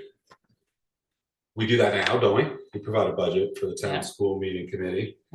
I don't know if we do administrative support, like provide for professional audio and digital presentation services. Thoughts on that one? I mean, is this something that's different from what we do? Well, I like this feels related to, which I think, can't remember which section, we'll get to it about, do we say we are committing to remote digital participation or not? And so if we, and I'm of the mind, I know we'll get to that, I know Nancy, others had some feedback on that. I'm of the mind that we should not put that in the charter and require us to do that. So this is a similar space where I would maybe take it out, not because I don't think we should do that when we can, but that we wouldn't be restricted. And we do fund the town school meeting committee, right? So any reason to just not to just get rid of it? Yep. Oh, yeah, I mean, if we kept it, I would just say the town shall provide adequate support to the committee to execute its responsibilities. Everything is in there. I think it's helpful to say. Sorry. There's nothing in the charter. What? There's nothing in the current charter. Question is, do we want to add this? I think it is helpful to say the town shall provide an adequate budget, and even though we already do it, but an adequate budget and administrative support for the committee. Just period? That's fine. Everybody good with that? Yeah. I'm fine with that. How about shall provide adequate support to the committee? Well, we also want a budget. Because they're talking about two different things. They're talking about the budget, but they're also talking about support in the sense of like preparing materials. Of course, but if we say adequate support, that includes labor, time, finance, well, whatever else, Not everybody. Yeah, that's the thing. That's everybody. I think specifying budget administrative support is helpful. So that would be a one sentence addition. Okay. One sentence. All right, we're good. Wow. Love it. Okay. The next is warrant information night. Chuck, you seem to be in favor of this, right? Number. Oh, sorry, it's E1. Page 4. Meeting dates, times, votes. As you're walking up, Chuck, thank you. I know we're giving you a lot of exercise, so we appreciate you. Here and in other places, specifying the time. And I know, like, if we can be as consistent as possible each year with the times because it meets voters' expectations, great. But taking the times out. Yeah. And definitely not including Eastern Daylight or Eastern Standard Time because I got in trouble for that. Can we agree that specifying a particular time is not really what we want to do? Yes. In general, okay. So with Except this for would, the polling times, that feels important. yeah, so this would basically warrant information night, capital O, on the first Monday after the first Tuesday of January, town school meeting committee call a meeting for the purpose of providing presentations and discussion of items. Any thoughts on that one, Chuck? Yeah, thanks, Mike. I think it would be worth it to include this as one of the official meetings. Okay. It has been one. Yep. And it's sometimes mentioned and sometimes not. Okay. So this would really mean that the town meeting would have 4 particular events. This would be the first one. The second one is the Monday before. Yeah. The third one is the Saturday before. And then the one is Tuesday time. Yeah. So I think okay. It'd be nice to be consistent. Okay. I mentioned on board. I completely agree with someone mentioned something, a tripwire, I think. removing tripwires is great, and so if you can remove specificity like times, Eastern Time, great, all of the better, yeah. Okay. So I don't know, and then speaking of tripwires, the last sentence there Yeah. is potential tripwire you might want to consider. Yeah. Because I don't think we've So done that take this that year. out. So the only problem I have with this is that if there is no warrant information that we have to bring before the bond information, have to bring before the voters, we don't want to make this, mandatory thing to have for no reason. We could That's- change the shall to a may. Yeah, I So think on the that's- first Monday after the first Tuesday, the town and school meeting committee may call a meeting for the purpose. I think, Lynn, you're getting to the exact right question here, which is, do you want to mandate that this meeting happen? Yeah, I don't think we want to. And so you may decide that you don't want to, in which case just leave it out. And then we can do it or not, which is sort of the current practice. Unless we only want to use this for presenting the budget, but that's, if we- Well, yeah, I think as it says, you could use it for, a variety of things. You can talk about budgets, bonds, charter changes, basically anything that's going to be on the warning for town meeting. But that's the exact right question, I think. Do you want to mandate this or not? Yeah. Kim and then Rocket. I had the same question, and I do wonder if there's, and maybe it's just replacing shall with may, but I mean, honestly, like, I feel like the budget and candidates night together is often too much for one night, that if there were flexibility that we had a candidates night and then if we didn't have a lot of stuff for the warrant night, we could make that a budget night too.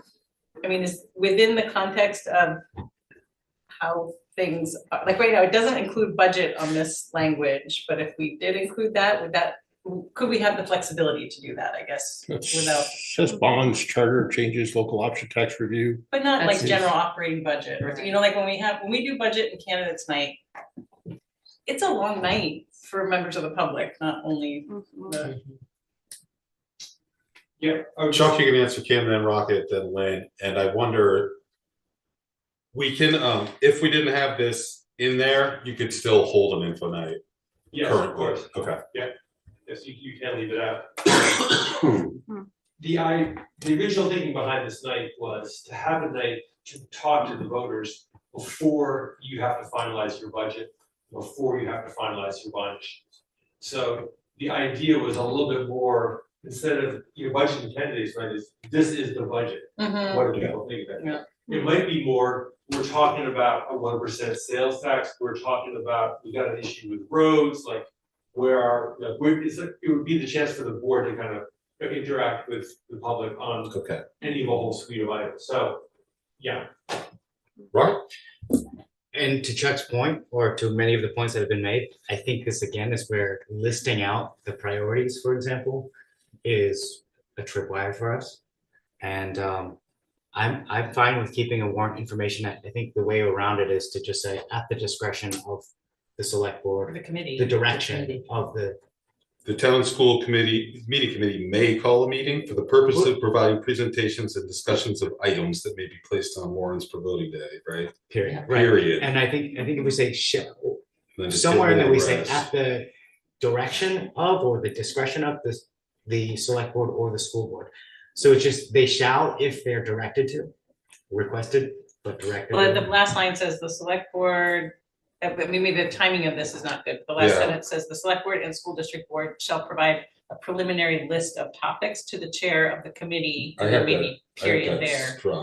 Yeah, I think We had should that start- struck because of the timing, I thought. Well, but I think like there may be a year where we just say we don't need one. There's nothing controversial. We've there's no done that, laws. yeah. We've Yeah, done so that, we might. So I think leaving us the out of not saying we have required ourselves to do this every year. Is fine. That's what I think May covers that, doesn't it? Change shall to may, then it's optional. So they may do it if they want to. But I think it should. Something to talk about. I just think that with the discretion of whether that gets organized or not should not be at the committee level, but rather at the school board or the select board. Wouldn't we Right. manage that committee anyway though, so we wouldn't it's implied that we would manage and direct that as we do any Sure, it's committee, implied, right? but it's not said explicitly. And I think that's, these are the powers enumerated by the town and school committee, right? We have a bond to talk about and we can't get it on the agenda for the information night, then that's on us. Yeah, let's remember, like, we have to assume the town school committee they act in good faith. They're not gonna not schedule something, but if there's a bond on the, And if we on the direct them. agenda, right? Like, Chuck? Yeah, I hadn't read this quite thoroughly enough. I think this again is an issue. You don't want the town and school meeting either may or shall calling this. You want the select board and the school board to want it. Okay. And call it. So I haven't read that thoroughly enough. And again, you can see the issue, the town and school meeting committee may call this and say, you select board are gonna tell us about the budget. And that may not be what you wanna do, and in fact, it's your jurisdiction, not theirs, right? So I think you want the school board and select board to call them. So can we say on the first Monday after the first Tuesday of January, the select board or the school board may call a meeting for the purpose of providing presentations and discussions of items that may be placed on the warrants for voting day, period. Does anyone have it? Does anyone listen? Yeah. Kind of that, as long as it's somewhere else, it's written that it's the responsibility of the town school meeting committee to arrange it, or it's their responsibility to organize it, right? Well, yeah, isn't that in like their general sort of It's in the duties. like they're supposed to do that? Well, not really, because it's not spelled out clearly in the duties, and I feel like what Chuck said earlier, where we have 4 designated nights, maybe that's in the duties, we just enumerate the 4 right there in 1. Because right now in number 1 duties, it says such as the warrant information night and budget canvassing, right? If we just say for these 4 events, 1, 2, 3, 4, that's within the scope of their duties. That's fine. And then later on, if we say warrant information night, aka info night, shall be called or may be called at the discretion of the school board or the select board. And then that would automatically fall under the town school meeting committee. I think it's already, Yeah, I think the duties are already, because it says such as the warrant information night, in the duty section, I would feel fine with that language and then fine with just going back to page 4, warrant information night, saying town or school district may call a meeting for the purpose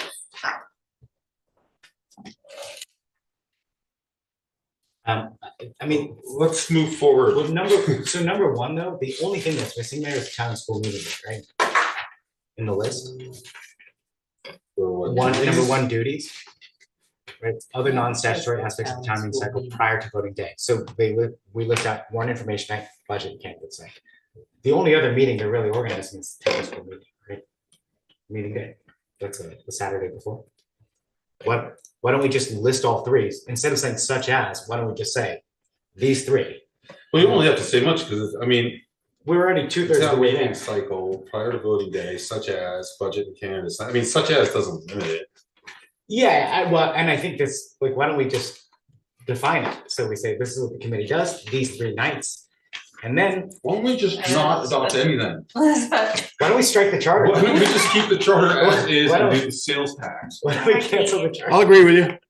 No. Rare occasion. I think we should grind through this, but if not tonight. No, I think we should grind through this, but I'm gonna start looking for hands, because if we have 4, we're moving on. Okay, but I think that we should take Chuck's opinion here quite seriously. Well, we are. The info night, which is at the direction of the select board or the school board. Yeah, that's in there. Okay. But then it should also be clear that it's the town and school meeting committee that is. I think it is. Arranging. Just because it's their duties to do it. I think It would be superfluous to it's say named again. explicitly in their duties, so I'm comfortable with it as is. Okay. All right. Where are we now? So then we're on page 4. Town and school district meeting day, there was a 10 a.m. I think we should strike the 10 a.m. reference. We also said budget and candidates night meeting, we're striking 7 p.m. Mhm. Great, okay. Town and school meeting committee may organize a pre-meeting event at which the standing and any ad hoc committees will be available to answer questions about their work, solicit for new members, and may organize a community luncheon. We organize a candidate roundtable. I mean, couldn't they just do this? Didn't they do this for a while and then it stopped happening? Yeah. I don't know if they need it in the charter, right? Oh, it happened last year. Yeah, Oh, when yeah. the committees do their. But I don't think it should be charter I know. required. It doesn't seem like we need to put this kind of stuff on the This is charter. the kind of stuff that like if the town school committee has a charge, Yeah. then that. Yeah. Yeah, I would strike F entirely. All right, we're striking that one. Don't have a charge, then we should. Okay. Next change is on voting day. This is the one which talks about what to do if there's a tie, right? So if the budget is tied, it fails. If candidates are tied, there's an option of having a coin flip, or if there's more than 2 tied candidates by lot. The clerk reached out to us a while back, but the clerk says this stuff is addressed in statute, and she would not change that. Nancy. Nancy. I'm looking at the earlier part of that section. Where in the event the budget is defeated, the respective board shall call a special town meeting to consider a revised budget. I'm a little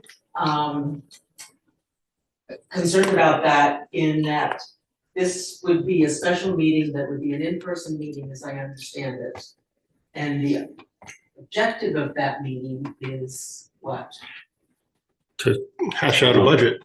No, it's not. To break the tie. Then, did you know, or I don't know. No. I don't know. I don't know if the charter, anyone from the charter committee would know. Yeah, I know. But it does say, it sounds to me like it's going to be something about you need to figure out what the budget question is going to be, which in essence is somewhat like you said, you're gonna figure out this group of people. But it has to be also 5% of the checklist or the active voters. Right? That's, a special town meeting is very expensive. And to call it and you get people to come, you've incurred the expense and you don't have 5% of the voters there. Right? So then it's gonna revert back to the select board or to the school board. Which has that responsibility in the first place. Absent this clause, all boards would just do as they always have done. Exactly. Go back to the drawing board, have another select board meeting. And make a decision on what you want to present to the voters at the next, it could be a special meeting to act on, which whoever's budget was failing. I think the problem is trying to, I understand, and I think I've said to you, a lot of things, there's a lot of good intentions. Yeah. And I think there was a good intention in this section to try to get people together, because we've lost that in our town meeting. But I think good intentions often have unintended consequences. And I think this is one that could be expense, and that it may not work if you don't get the 5% there, then that's a problem to me, and also the expense of a special election. And Anybody know how many active members we have listed? Active, how many active are on the checklist? Trying to figure out what a number should be. Yeah. Ally? I would be, thank you for those comments, I would agree, and I would agree with the town clerk's recommendation, which I believe was to just not include B and C, because that's already covered in state statute, so I'd be in favor of taking our clerk's recommendation there. Or A also. Yeah, or A. Oh. Or the revision that revised. The clerk opposes the entire revision as being covered by state statute. Including section A. Yeah, I would be fine if we did not make any changes to this section. If we had 10,000 people, say 5% of that's 500 people, so that's, that's a lot of people. That we've never had 500 people at a meeting. Voters, never. Would anyone be opposed to striking these revisions? Long time. You good? That's good if we just did not change the charter here? Yes. Okay, and so the next change is a similar one. Well, actually, there was a small change. Warnings for town or school district meetings shall be posted on social media. That's an addition. In addition to newspapers. Oh, F. Yeah. Sure, we have. Anybody got a problem if we specify the warning should also be on social media? That's fine. I don't think that's a heavy lift. Yeah. The next thing is this powers vested in town meeting. This is the petitions and I'm sorry, initiatives.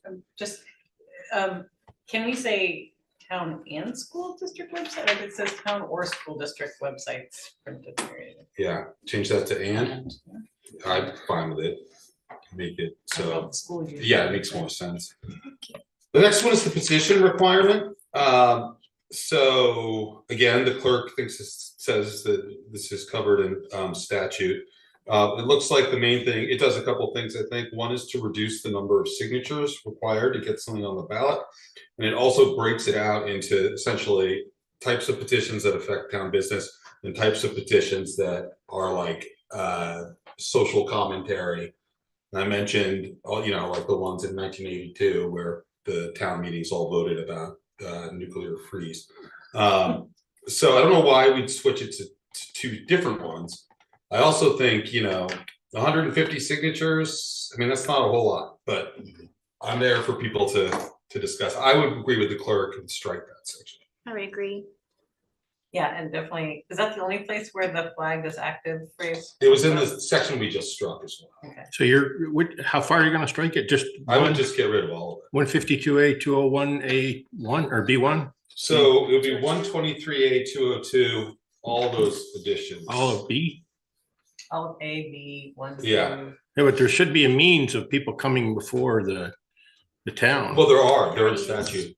Yeah, but what is it right now? It's What is the number? 5% of the checklist. That's 5, okay, so it's. This would say like 5% or a lower number, probably a lower number. Okay. 150. I don't know, that's not a lot of signatures to get something on the ballot. No, I mean, I think if there's something that you really want to get on the ballot, then I think that would be a reasonable benchmark to get. Would be what, the 5%? 5%. Agreed. Agreed. Lynn, you can convince us we're wrong.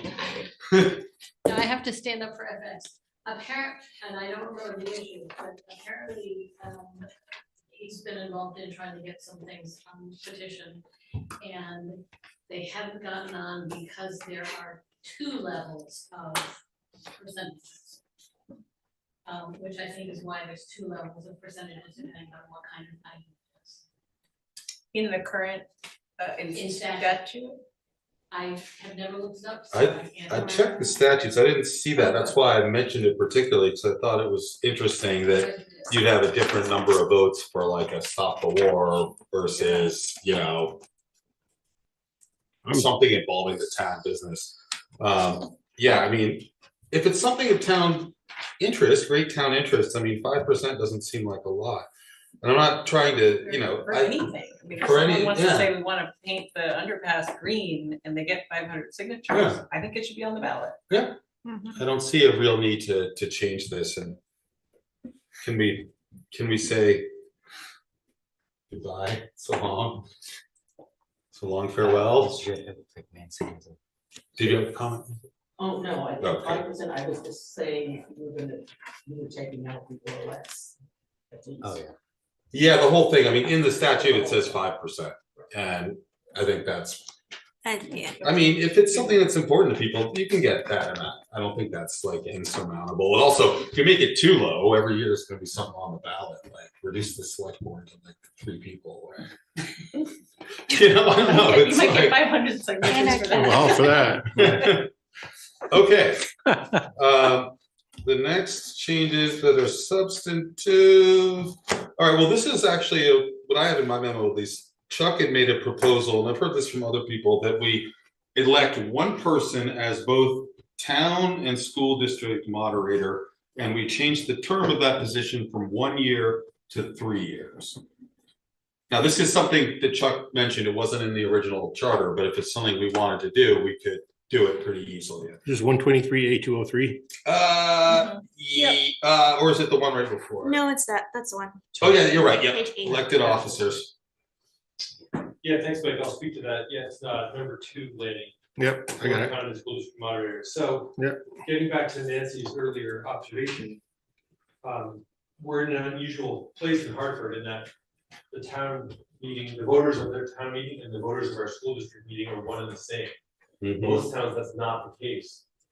So we're in this interesting situation that we sort of hold these 2 meetings together, and our charter binds the 2 boards together to some extent, as we were talking about earlier. So the idea would be, it's always been the same person who presides over both. Of course, it doesn't have to be, like, there could be two separate moderators. Sure. From my position as moderator, it would be easier to have it be one election with a longer term. For the simple reason that otherwise it's 30 signatures times 2 every year. So Yeah. it's really an expediency thing, and you guys may decide that you don't care, and I perfectly understand that. So I'm just putting that out there. I also don't know what legislative council will do with this. Right, Because exactly. it would also bind these two boards together in an additional way. And so it may be that the legislative council of the state wouldn't want it to happen. I can't speak to that, I haven't asked. Okay. So we do, yeah. Well, if we leave, if all we change about the moderator is the 3 year, the 1 year, 3 years, then there's a town moderator and a school moderator, and yes, you're on 2 ballots. Right. But, would you have to get 2 petitions to be on 2 ballots? Yeah.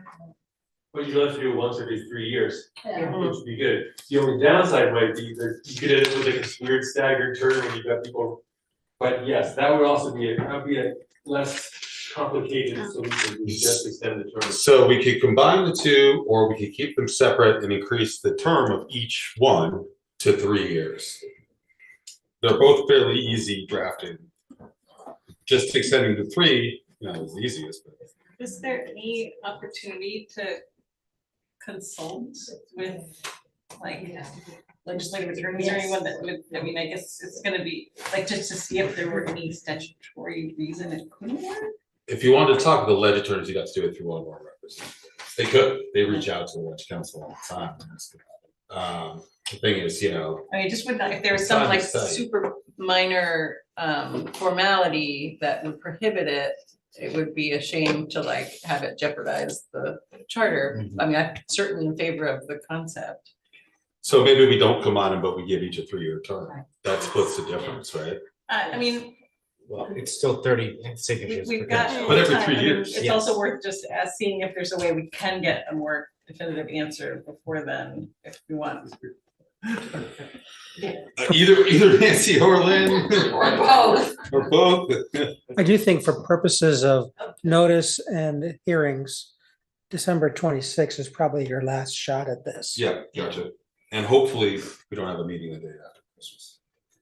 Working on it. Okay, Nancy, go ahead. Okay, I'm just going back to the 2 separate entities. Yes. And the moderator's name has to be on each separate ballot. So I think trying to combine them will be more complicated than you want to deal with. Okay. And I think that every 3 years would be much better, and just 2 petitions in his pocket. To petition church. And my comment was, I'm remembering back to the school board meeting who said, right now it says the finance person is the same. And they were upset about that and they wanted to be able to do their own finance. Right. So Well- it might settle some.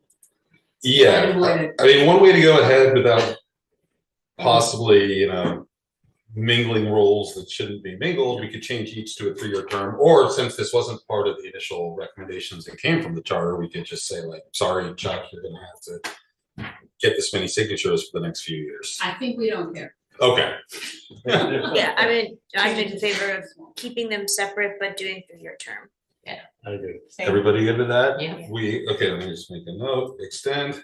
I To- do Yeah, go ahead, a Ellen. question just because Ledge Council was brought up, and not that I want to extend or stall the process further, but I was curious if once we go through all of our revisions tonight, if there would be an opportunity to get some like final review from Ledge Council or someone to say like, or do you think that's not necessary? You're talking to Ledge Council. Oh, hi. It's possible, depending. People would like reach out to me, but usually it's like they introduce a bill and it goes to me if that's my area, and I look, they've got a draft and I go through it, right?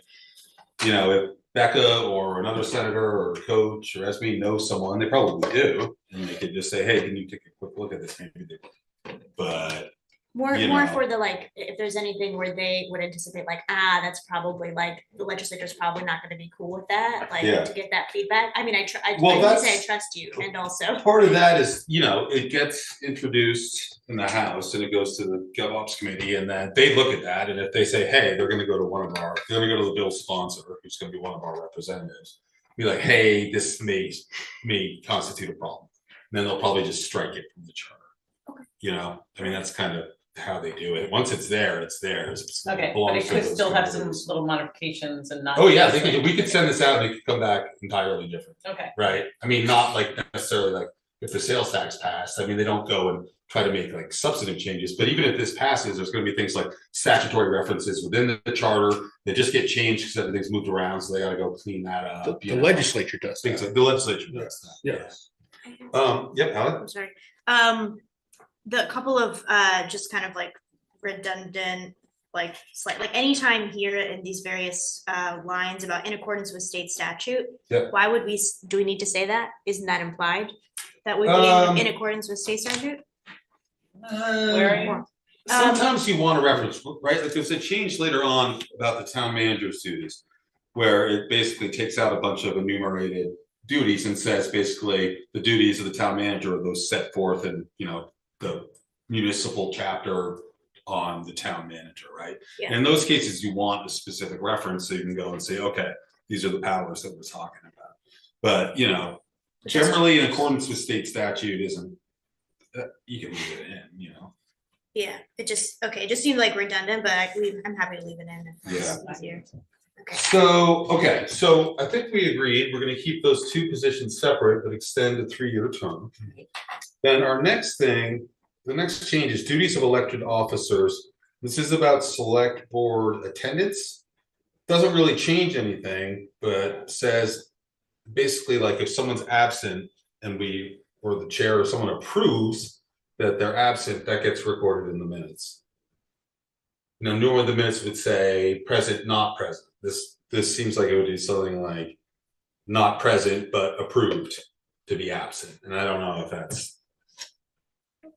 I don't think that's necessary, but open to other thoughts. Anyone willing to support this change? Does that mean that like, if you do miss 3 consecutive meetings, but you have consent, you're not getting booted? That's correct. Okay. If you have COVID for three meetings. Yeah. You're gonna get consent and you're not gonna be booted off, because that's not fair. Yeah. So I don't know. I mean, I guess the question is, what does this achieve? Just like Proof clarifies. Just proof. Yeah. Proof like someone was gone, their absence is approved by the board. Right. Would that So- require us to have a vote? Right. Yes. Lanny and Rocket? Yeah. So the concern that I know that FX have brought up about this is that if you leave it up to the chair, it gives the chair too much power to just excuse a member from attending meetings. Whereas if you bring it because at one point in time, we had a chair that allowed for members to miss meetings without a problem. Okay.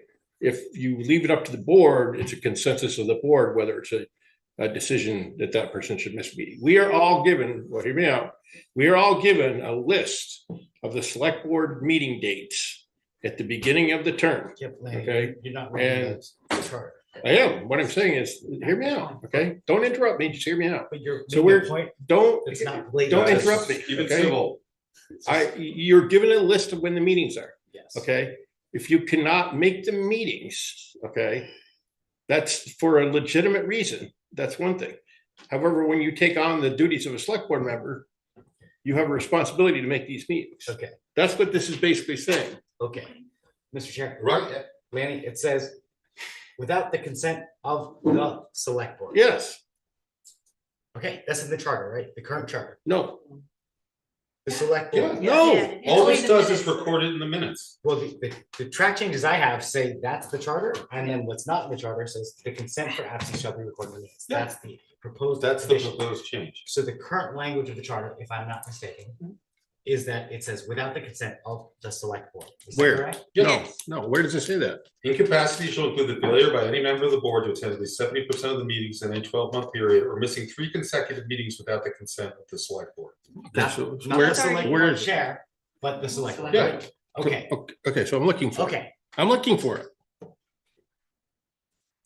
Okay, go ahead, but I can keep looking. 203. I just want to Kim, go ahead. comment on this, that I would hope that if the consent were going to be provided by the entire select board, that we would do that discussion in executive session. Yeah, I know. I'm worried that this is gonna be like, hey, everyone, I'm missed because I'm getting treated for some like horrible disease. It just sounds silly. So I think we could take it out of the minutes and just indicate if someone is absent for more than 3 consecutive meetings that yeah, we can give consent.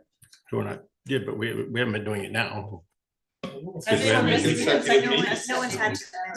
This whole thing is like is a frivolous exercise, and I stand by my point, Andy, that you made a point that was not related to the language of the charter. All right. Asks for. Can we strike that? I don't see a point of having this consent. Yeah, yeah, I agree. Let's move on, because if there's that comes to an issue, it will be a very public affair. So what are you So it's striking? still gonna be the consent of the select board. Yeah. We're just striking out the potential addition of, the proposed addition of the consent for absence shall be recorded in the minutes. The discussion of it will end up being recorded in minutes anyway. Well, it hopefully will be in private in executive session unless it's. But the decision of consent or not would be Yeah, public. The decision would be. So it would therefore be announced and recorded in the minutes regardless, right? Yeah, I don't It's think just- this is We're done, Yeah. yeah. How, where does it say that though? That it's gonna be made It says- public otherwise? Without the consent of the select board, how else would you give consent? But I'm saying, how does it get recorded in the minutes? Well, what Fine. if We'll we're, record so the idea is that, as to Kim's suggestion, as it is currently phrased in this revision, we'd have the ability, the select board would have the ability to review a request for a select, or the need for a select board member to miss 3 consecutive meetings.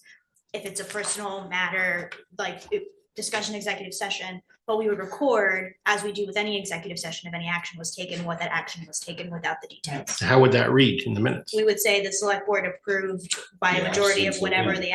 the consecutive absences of select board member, Or whatever, over 30%. or whatever, yeah. They would have this. I think we can all agree not to bother with that. It's not a revision we need. This next one, there are a couple things. This talks about the votes. If we have a quorum of fewer than 6 members, the number of votes required to adopt any matter. Then this is also the one that talks about the town and board committee being subject to basically being fully remote, right? And I know, Nancy, I think you had a comment on that. Well, so there are 2. So there are basically 2 substantive changes, right?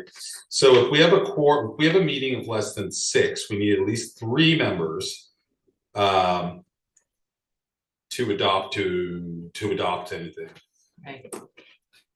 I don't get it. Is it but- simpler It to just just? means that if there are 4 members, they constitute a quorum. Yeah. You would still need 3 You need members 3 to as a vote quorum. affirmatively. Yeah, well, you would anyhow, Yeah. right? Otherwise it'd be a tie.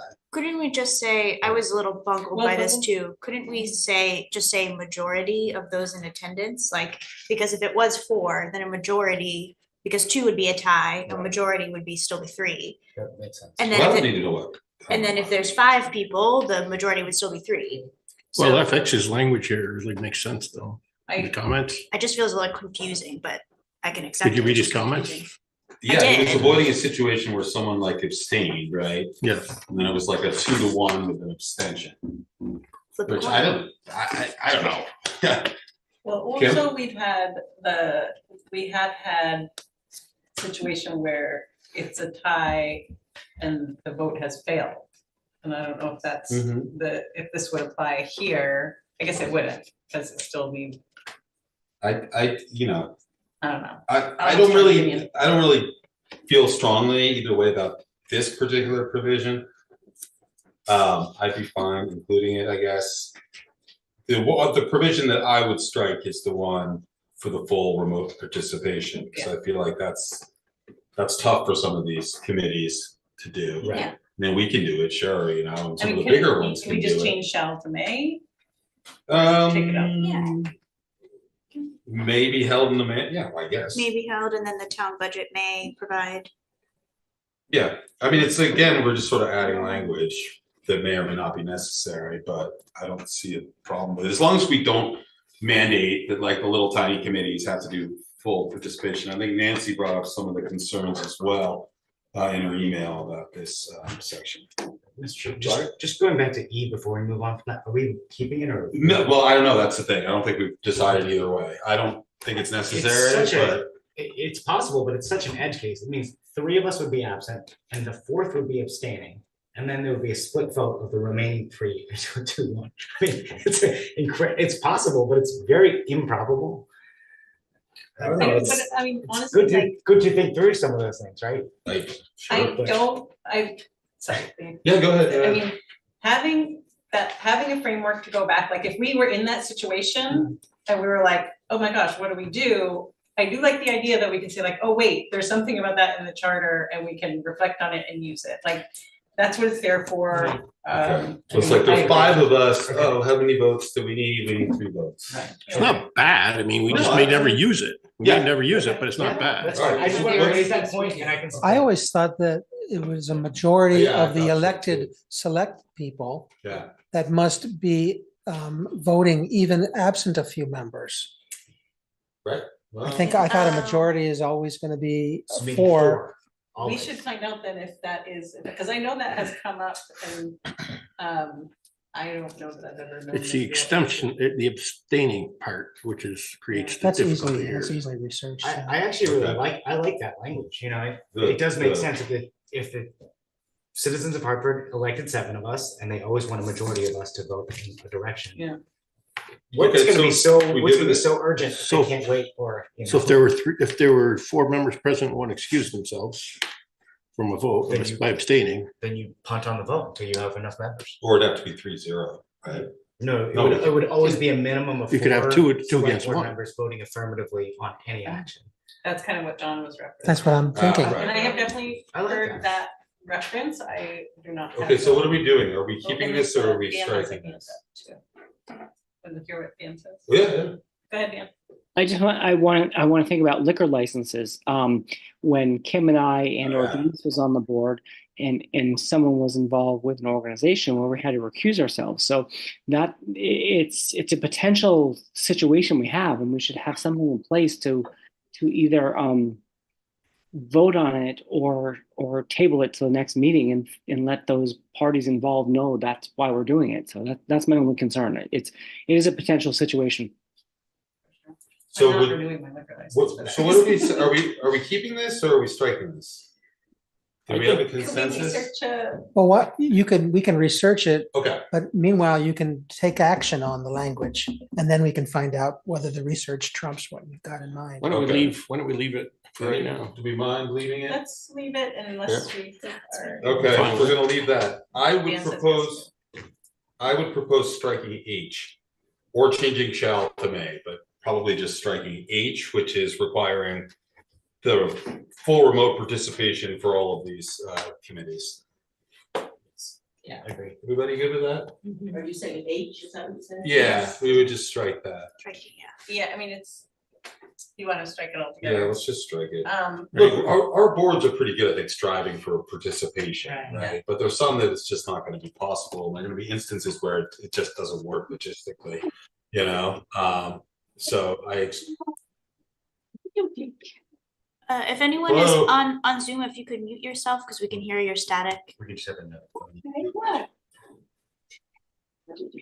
we can mute you. I think it might be Dan's dog. Okay, all right, striking H. Woo, we're making things. The next change is essentially putting well, maybe not essentially, I can let Ally speak to that because she knows a lot about the appointment policy. Oh, yeah. But putting into the charter, pretty much kind of the stuff that's in our policy. I would not put it in the charter because we have a policy that can be flexible, but that's, if people want it in there, go right ahead. Ally, if you have any. Sure, yeah, I'm in favor of that as well, and just to let folks know where we are, so we're on page 10, 3B, C, and D, which is talking about how appointments are made.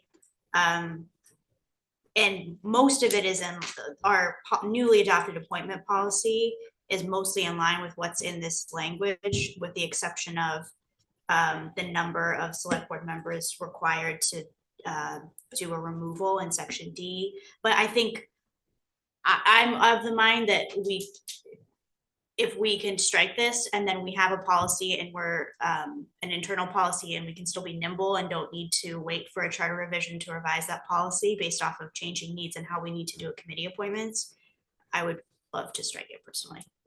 Anyone strongly in favor of keeping?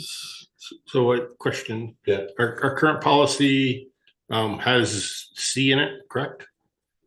Our current policy does not have that. And the other piece, so that's a good question, because what I'm thinking there is that, you know, there are the charges dictate of each committee will dictate residency requirements and those sorts of things. They do. I personally, and this is where you might disagree or others might disagree, I personally think, you know, I think we always strive to have as many residents of the town of Hartford be members of committees. Every so often somebody is interested or the charge allows for non-residents to take part, which I'm supportive of. I think also I've seen in situations where, because, you know, volunteers need to drop out of the committee for various extenuating circumstances, and the person that's willing to step up and chair the committee might be the non-resident person, and that committee needs a chair. So I would be supportive of not specifying that personally. Anybody good with Vanny and then Nancy? Yeah, the only concern I would have is that to make sure that the chairs of any non-binding committee, if it's going to be a committee that has a non-resident, it should be a non-binding committee. The decisions made in the committee should be non-binding. Yeah, I see what you're saying. All committees are. Well, like planning commission. Well, planning committee, They have the other statutory, authority. they have a statutory requirement around residence role status. Yeah. So. Nancy? Well, I guess. Oh, sorry. I feel like I was yelling at you. I guess my concern was that by putting that in there, which you are going to take out, is that it leaves open the question of residency. And I do think that it's really important that most committees, I understand there are some that it really isn't, it'd be a good idea to have somebody else, but I think for most committees, it's important that they be town residents. I know they often bring the proposals to the select board to enact or not enact as they propose, but I think the issues that have impact on town residents, especially in regard to taxes, there are some committees that really do affect the region, which is good, but the region doesn't pay Hartford taxes. You're right. And again, the zoning and planning is one of my concerns because it was listed in the listing of committees. And I think clearly planning and zoning must be Hartford residents. And I think there's the resolving loan fund, I think there are others that I don't know in your charges to committees if you have requirements. We do on some of them. Be residents. Yeah. But I think that's something that's really important that we take a look at, that both the committees should really be town residents. Right. And if you can't get enough town residents willing to be on the committee, then maybe you don't need to. That's what I've stated in the past. I agree with that 100%. Kim? Just also to let you know, we do have coming up in January, I think we're gonna do a sort of facilitated workshop around the composition and structure of the town's committees, and just to try to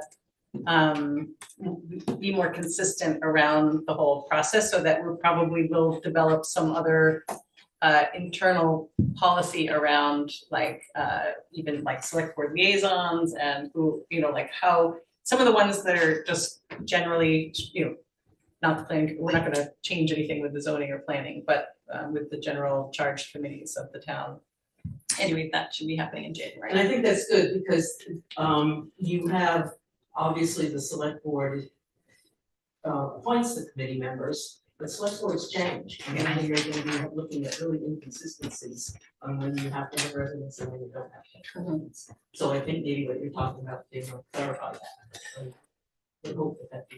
Lanny, and my understanding is we're taking this section. I fully support what Nancy's saying, because I mean, if we don't have enough people in the town, for a committee of the town, do we really need that committee? That's something I've voiced in the past, and I really do believe that a chair holds a lot of power over these subcommittees, especially be able to sway. So I really still believe that a chair should be a member of the town, but that's my opinion. Okay, so this is coming out. Yeah. And we got 2 items left. Go ahead. Briefly, I just want to echo what Lanny said. I think we have too many committees, personally, way too many. Okay. In our town. I'm not gonna argue that one. Okay. All right, the next change is in duties. This is for the town manager. And what it really did was it went and kind of took stuff out that was in there and basically said the town manager shall be responsible to the board for the proper and efficient administration of departments under the town manager's charge as outlined in Vermont statute Title 24, Chapter 37. So it's basically we're pointing to that as basically where you find the duties and responsibilities of the town manager. If it lines up with what we already expect, I think that's fine. Looked at the statute. Any thoughts? I mean, that's the first question. So John, if we preliminarily like approve some of this stuff and we have another draft for another meeting, I mean, how late before we actually have to vote the charter, do we think? I think that you would have a first public hearing no later than about January 30th, and you need to notice it 30 days before that.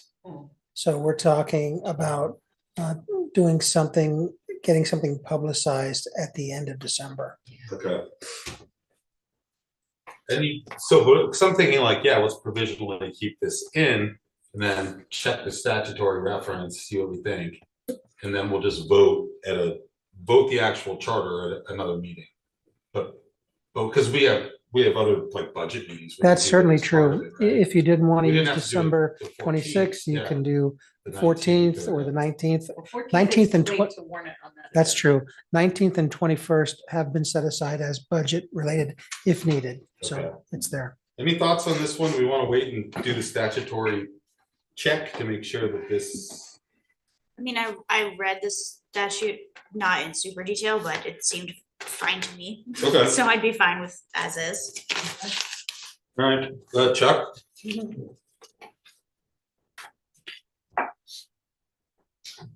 Thanks to all of you for working through all this. As the moderator, I look at this section and I think, what is it that we're trying to do here that we're not doing right now? And I don't know what that is.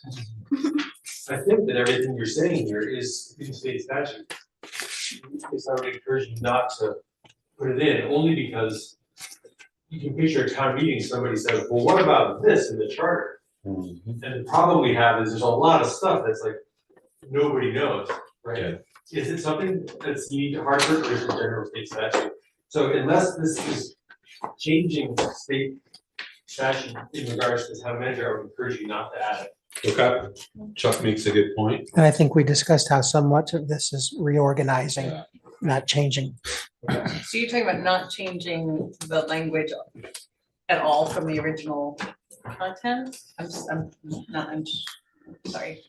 Sure, yeah, John, that may be something that I haven't been tracking, that these may be things that have moved around within the charter, so I understand that, and that would be a separate question.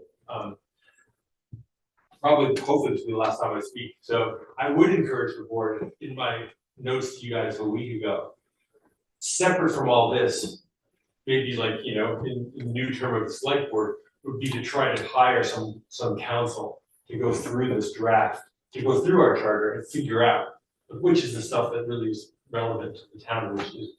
So that's separate from this, don't even count it now, maybe for the next board round, without getting to the same question of why is this in here in the first place?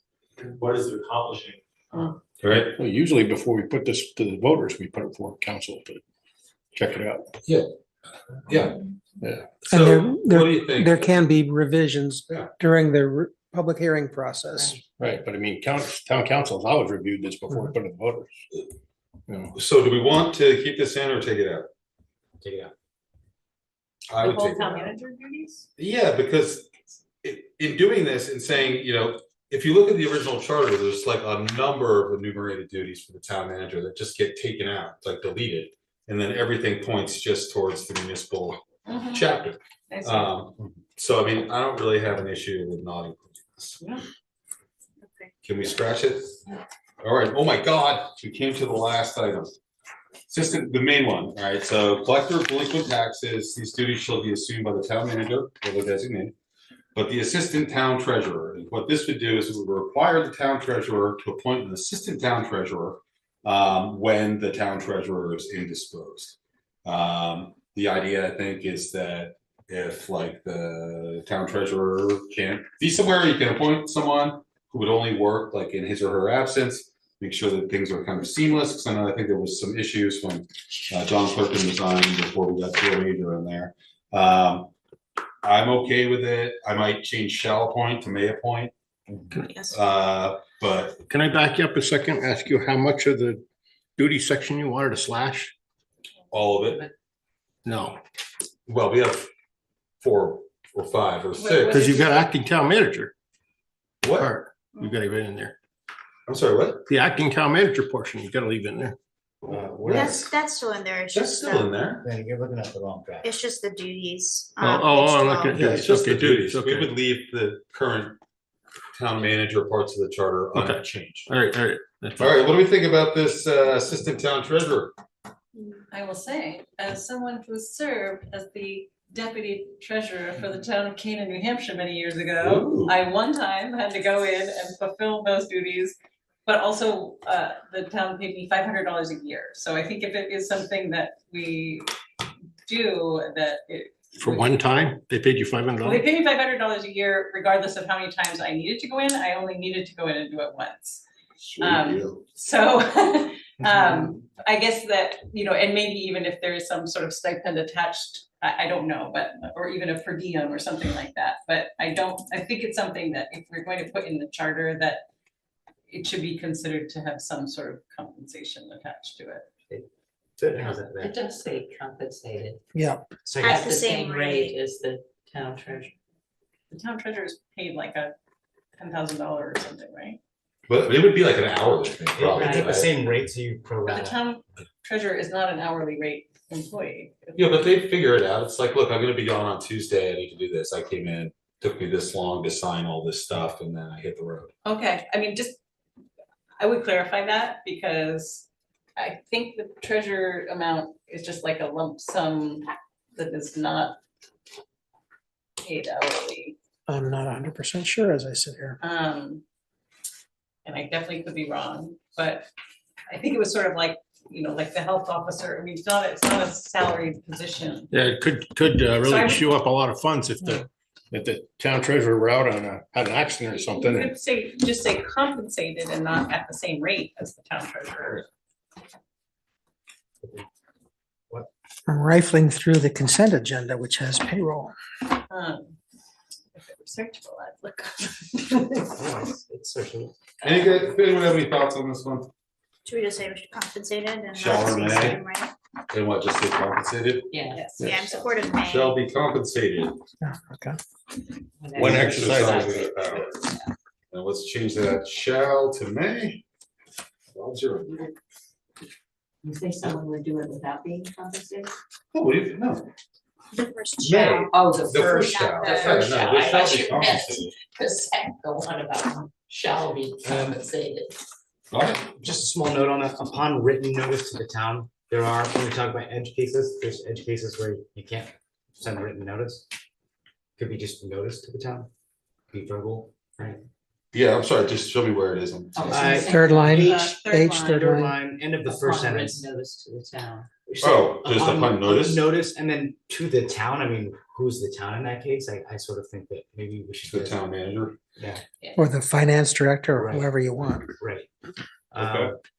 But you never know, maybe they have both hands in casts or something. Just notice. All right, that was good. The legislature, they call that markup. So I think we're good. Chuck, and then Nancy. Chuck ran out first. One final, again, thanks for doing this. And second is speaking to the procedure that the town manager was discussing. I think you do need the school board to also adopt this. You do. Okay, yep. How about, oh, no, sorry, Nancy, go ahead. Go ahead. I was just thinking, we pull together the revised draft and we vote it out in future meeting, as long as we still have time. And we could do it on one of those, we could do it one of those days we have scheduled for like budget stuff. Maybe we'll wrap that all up Thursday, but just come in, review it, vote it, figure out what the motion would be to make sure the sales tax is offered as a separate ballot item. And then go ahead, right? I mean, if we could do it Thursday, we could, but that seems like. I don't think we can I do agree. that. We It's too can't work quick. Yeah. Thursday, but Oh, we that's could do right. it Yeah. Tuesday. For Tuesday. And then we still have to get it back from the school board before the 26th? Like, do they take a break? Another meeting tomorrow. So they probably won't meet again until. Don't know. January.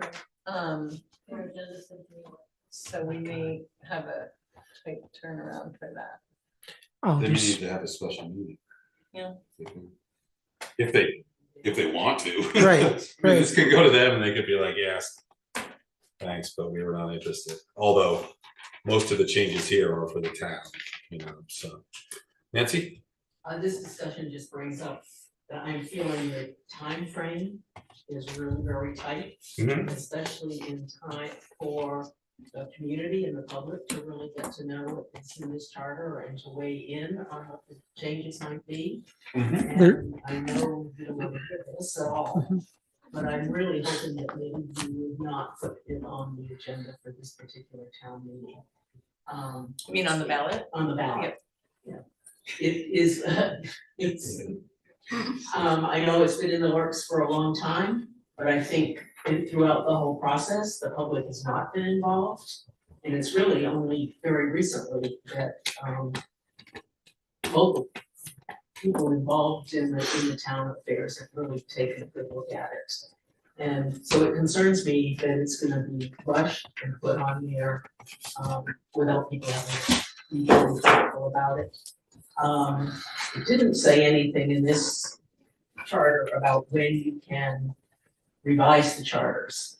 But that is a time-consuming thing to do. Normally you would consider doing it at town meeting, but that's not set in stone. No, You could do it anytime during the year. Right, but then it still has, the changes still have to go to legislature. Yeah. Go through the whole process again, which is time consuming. So I'd rather we be really thoughtful and have something that is we're really sure about when we put it on town meeting ballot. The other issue is, this is a presidential primary. Yeah. Which complicates the election procedures. But do we get that many more people out to vote on stuff too? On a charter change, you know?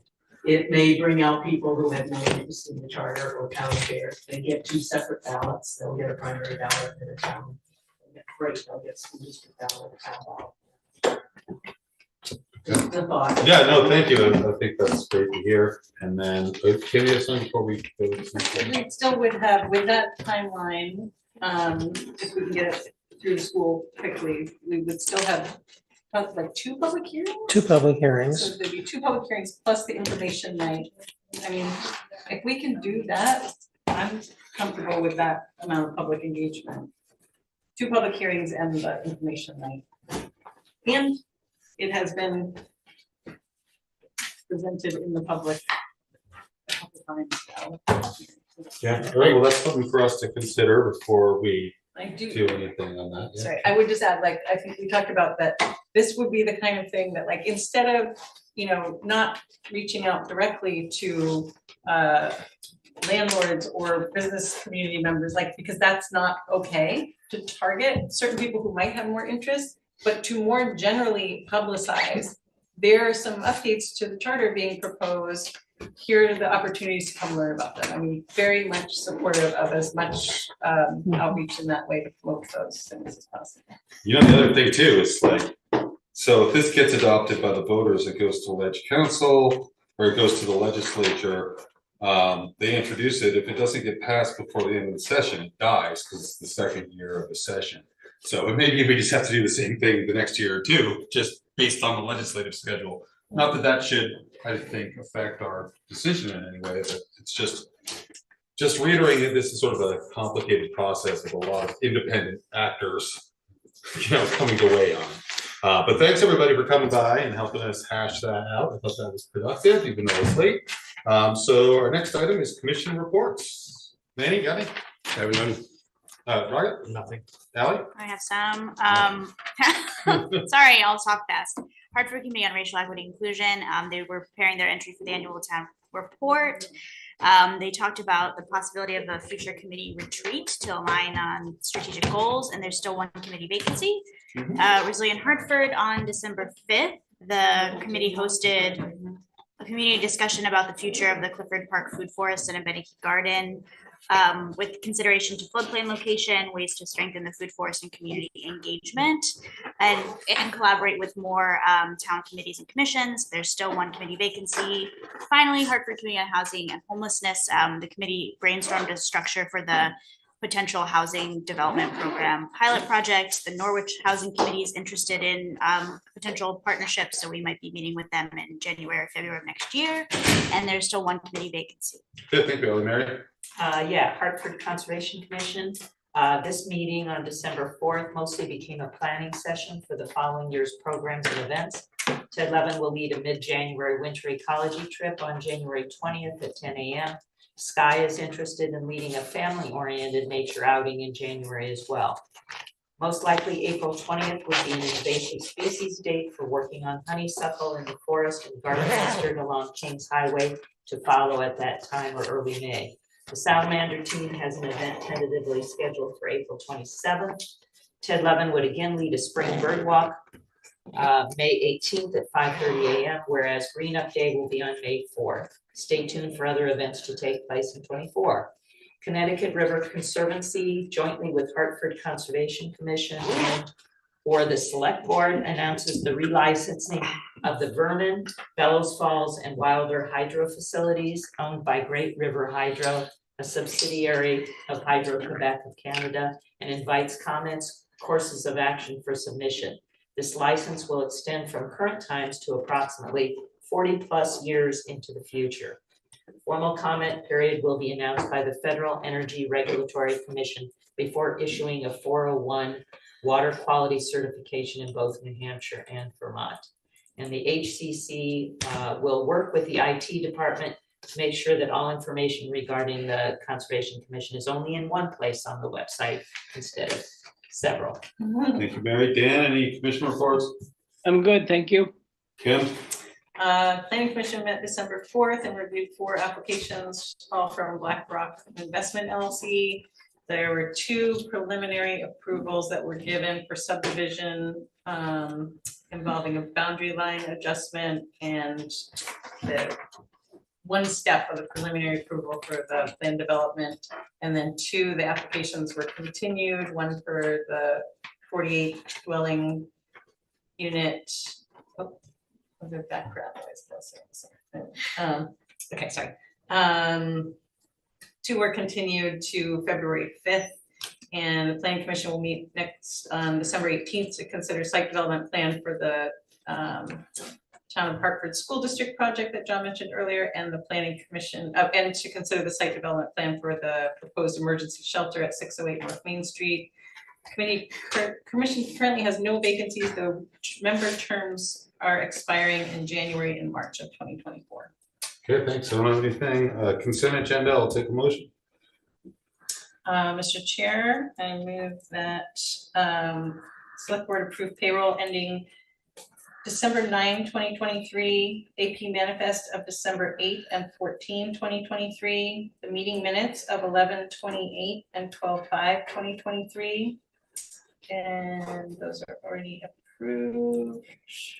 We have, all those were approved, right? Yeah. Okay. So, any second? I'll second the motion. I'll second. Any discussion? Just to say that I wasn't at the 11/28 meeting, so I will just abstain from this vote. Okay. No, I do. Manny? Aye. Rocket? Aye. Ally? Abstain. Mary? Aye. Dan? Aye. Kim? Aye. I will vote aye. I will take a motion to adjourn. So moved. Okay. Who seconded? Rocket seconded. Mary made the motion. At 10:40. Any discussion? All those in favor say aye. Aye. Okay. John, did you get the Thank you, by times the way. for when we Sure, came stuff. out of executive? Yes. Oh. Yeah,